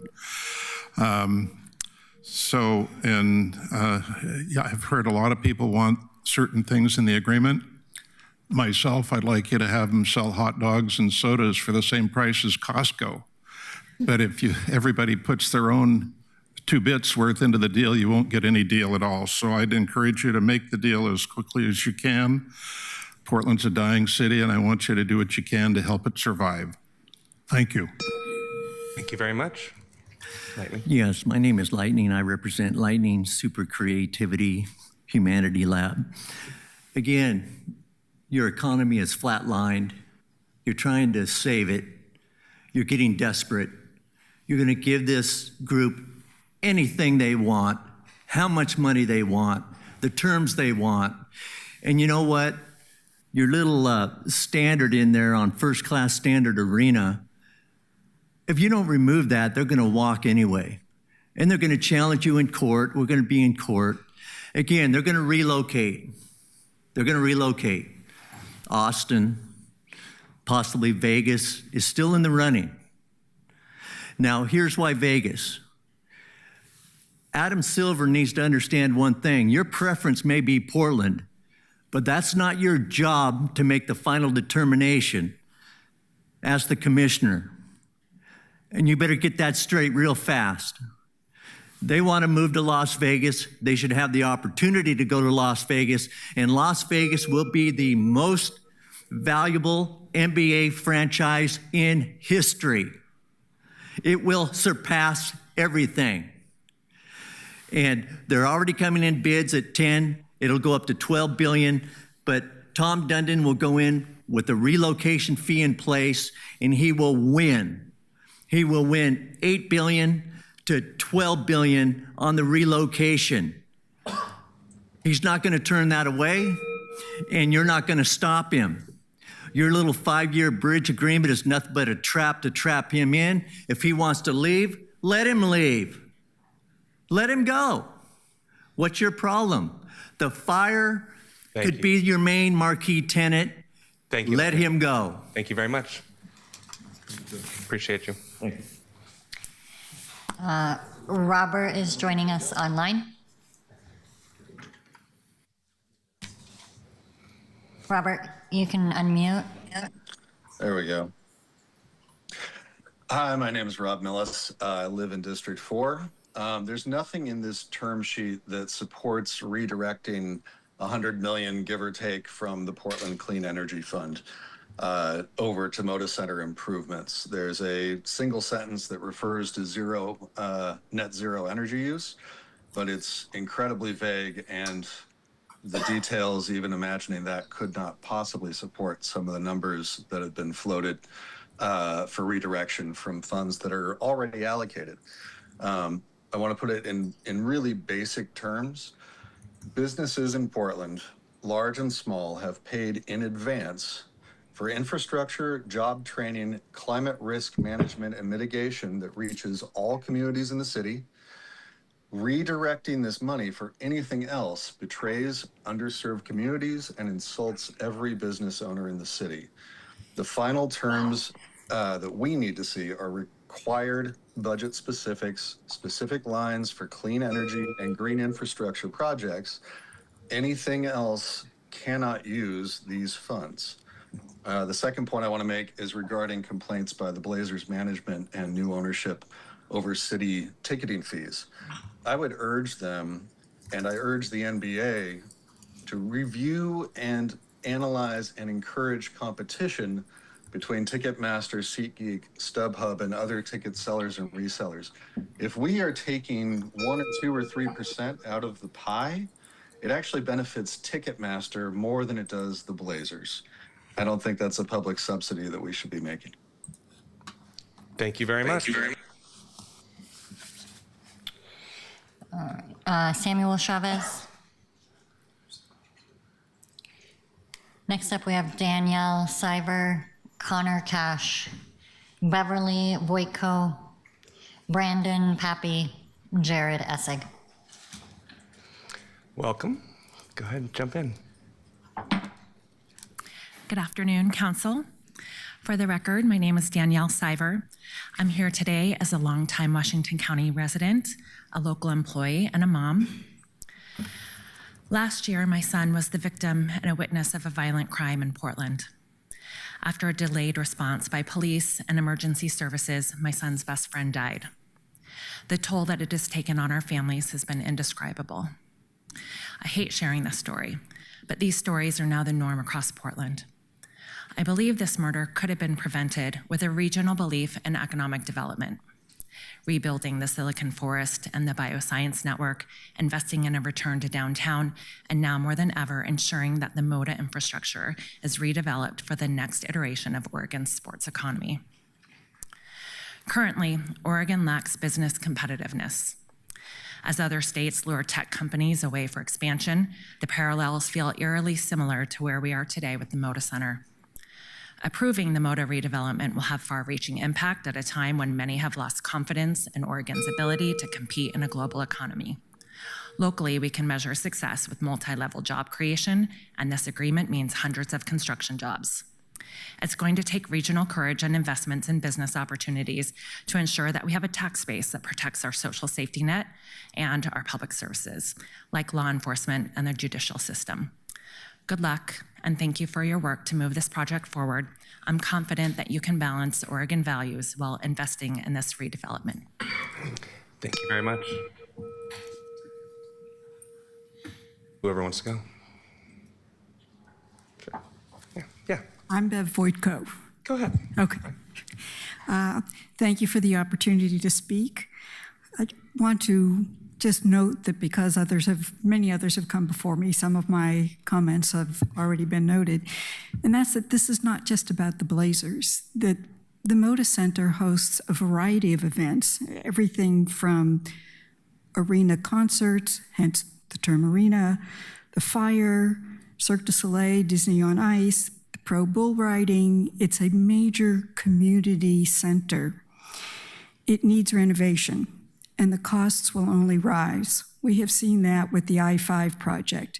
The costs will not go down over the years. The council has expressed support for 2 Broadway show-ready venues. We have not demonstrated a need for 2 Broadway show-ready venues, let alone having a payment plan in place. Portland is struggling to recover. We've seen businesses close, restaurants close, buildings sell for pennies on the dollar.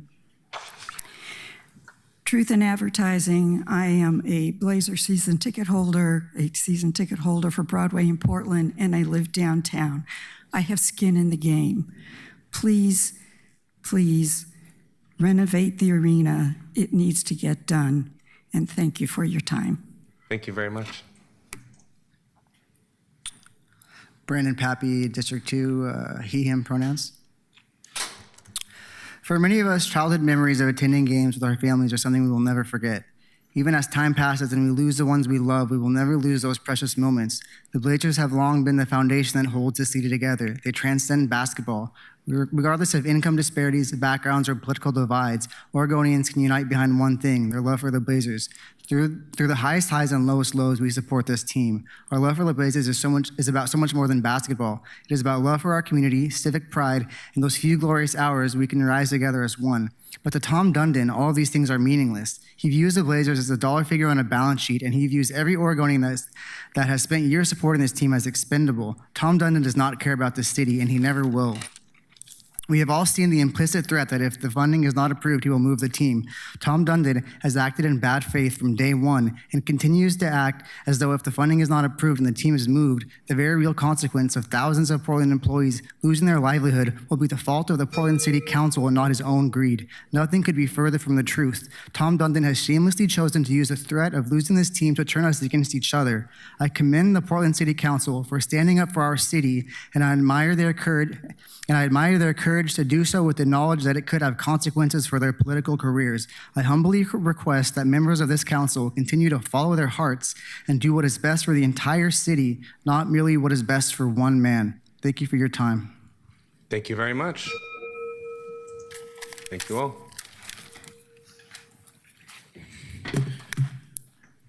Good morning, Portland City Council and U.S. representatives and senators for the state of Oregon. My name is Jared Essig. I'm speaking on my own behalf right now. I'd like to raise a national issue behind the Moda Center negotiation and ask this council to act on it as a city and not just as a landlord. Okay, the NBA's leverage over Portland isn't only about this one lease. Part of it comes from federal law.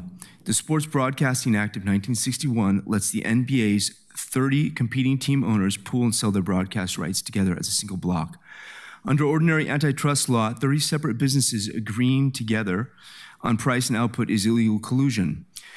Now, Congress carved out the exemption to the Sherman Antitrust Act for professional sports leagues in 1961 for a broadcast television world that no longer exists, before cable streaming, before the league's new 11-year, $76 billion national media deal. That pool bargaining power is what funds the NBA's leverage over every city that hosts a team, including this one, and exists only because Congress chose to exempt it from the law every other industry has to follow. Portland City Council can't repeal a federal statute, but you can lobby the people who can. I'm asking you to send the formal request to Oregon's congressional delegation. By the way, I like to play ball more than watch ball. What if we had Beaverton playing Gresham in the Moda Center? What if we had interstate or municipal sports leagues? Now, this corrupted high school athletics as well. I was a varsity athlete in high school, but what about sports players, not just healthcare for all in preschool? So the opposition needs to improve their game in opposing this. Thank you. Thank you very much. Connor Cash. Next up, we have Christy Blumster, Marcus Berger, Bryce Claggett, Dave Vecchi, Joseph Niedermeyer. Welcome, folks. Come on down and introduce yourselves for the record. Hello, Council. My name's Bryce. I'm a union letter carrier in North Portland, shout out District 2. And also, nobody thanked City Attorney, Council Clerk, and the City Administrator for being here. Sorry the Mayor couldn't make it. I did not grow up in Portland, but I've lived here the majority of my adult life. And I just want to say, I really enjoy basketball. Never had a basketball team growing up. There's a concept I like talking about with my coworkers. Back when the Blazers tickets were $3 each, where the ticket fees were higher than the tickets themselves for the nosebleeds. The healing power of inexpensive NBA basketball. It is great. I would be remiss if we were to lose our team. And now it's, we have the fire. The Moda Center investment, it just seems like a great thing for just all the different things in the arena. We're going to be on the hook for it regardless. It's better to take the state's money while we can. And I just would love to just push it forward, and it'll really just put the whole ball on Tom Dundon. I don't think Adam Silver will possibly let it happen again, because it opens up the possibility of somebody buying, say, the New York Knicks or the Las Vegas expansion and moving it back to Portland. I think it'll scare the other governors of the NBA Council, and that's just what I want to say. Thank you very much. Whoever wants to go. I'll go. My name is Dave Bache. I'm a lifetime resident and recently retired head custodian at Llewellyn School, which I think is the best school in PPS, in my opinion. Thank you for giving us a chance to speak today. I think that both sides need to do better. I'm kind of disappointed that it's gone this long. I think great leadership would get things done as soon as possible, and it's kind of disappointing that it's taken this long. But I believe that if the funding can be done for renovating the Moda, and also not just that, but the Rose Quarter, Albina District, and Lloyd District, I think it could be an economic boom. And some people are skeptical, but I'm not. I think if you get that funding done, it'll get jobs going. Multnomah County has lost thousands of jobs since the pandemic. Let's get all these things going, and I believe the economy is going really good. One more thing, I think that there are 5 pro teams in Portland, and 4 of those 5 seem to love Portland and think Portland is great. I know they know that it can be better, but there's one outlier, and that's the ownership of the Blazers needs to be more genuine in saying how good Portland can be and not just say it's bad. Thank you. Thank you very much. I'll go. My name's Joseph, born and raised in Portland. Parents are from here, grandparents are from here, and great-grandparents. Anyway, multi-generational Portlander, and let's see, my mom and I go to a lot of Blazer games, and she was talking last night, like, oh, there's a city council meeting tomorrow. We thought we'd come, and as I was listening, I was like, oh, I'll put my name on the thing. So don't really have a ton prepared here. Sorry if I rambled. I know you guys are in a tough spot.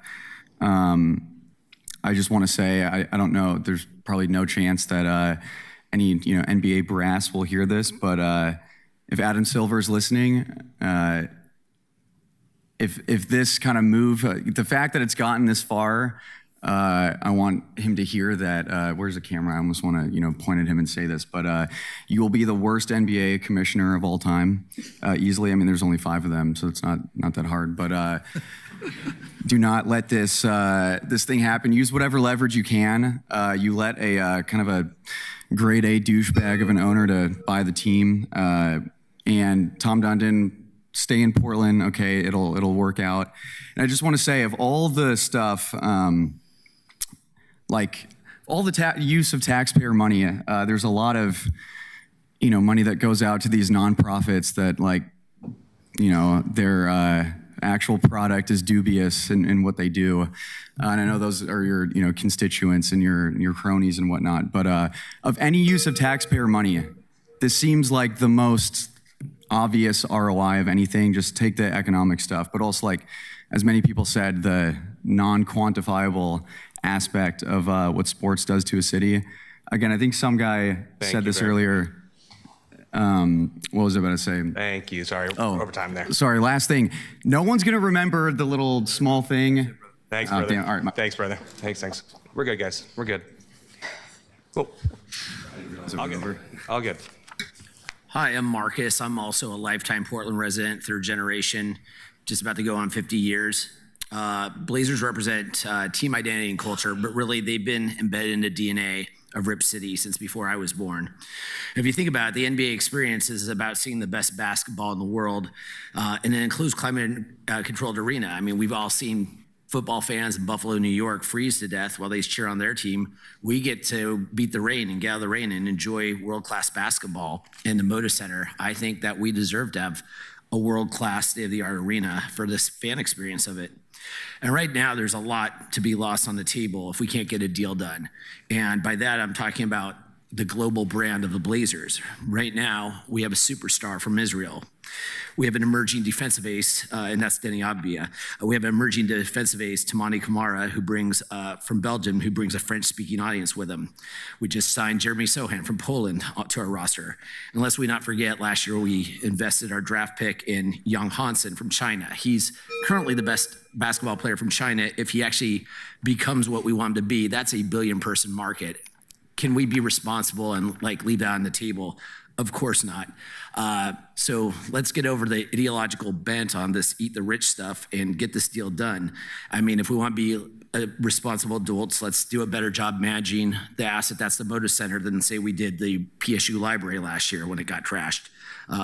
This is owed to the city of Portland and the stakeholders. Thank you. I yield my time.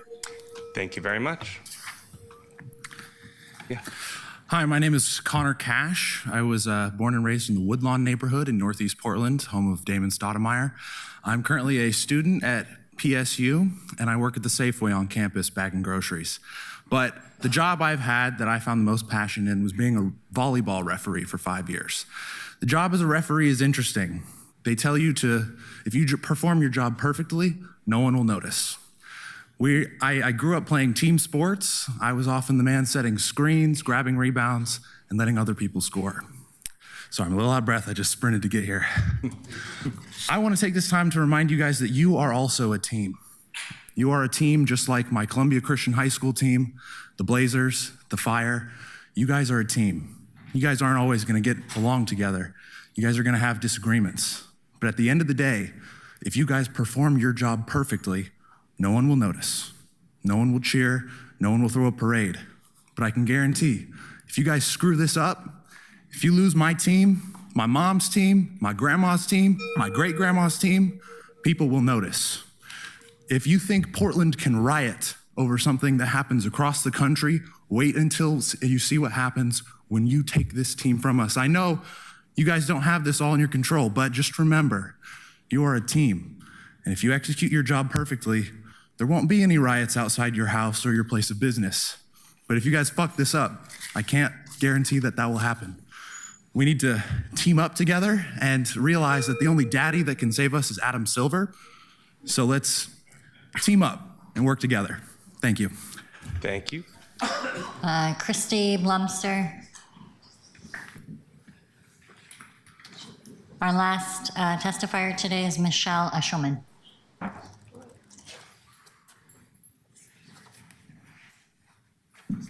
Welcome, Michelle. Good morning. I'm going to say Rip City. I'm here, and if I look familiar, it's because I went viral in 2016. I am a 29-year survivor of domestic violence in the state of Oregon, and one of the biggest cases in the state of Oregon. I speak for domestic violence. I'm a former Moda employee. When I went viral, the Obamas, Richard Branson, and Prince Harry came to my aid that day.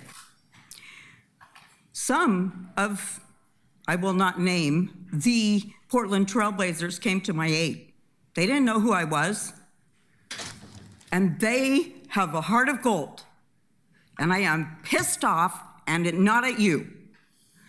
This is a decision which is like a pie. Everyone that knows me knows I am a solver. What do? I solve problems. The fact is,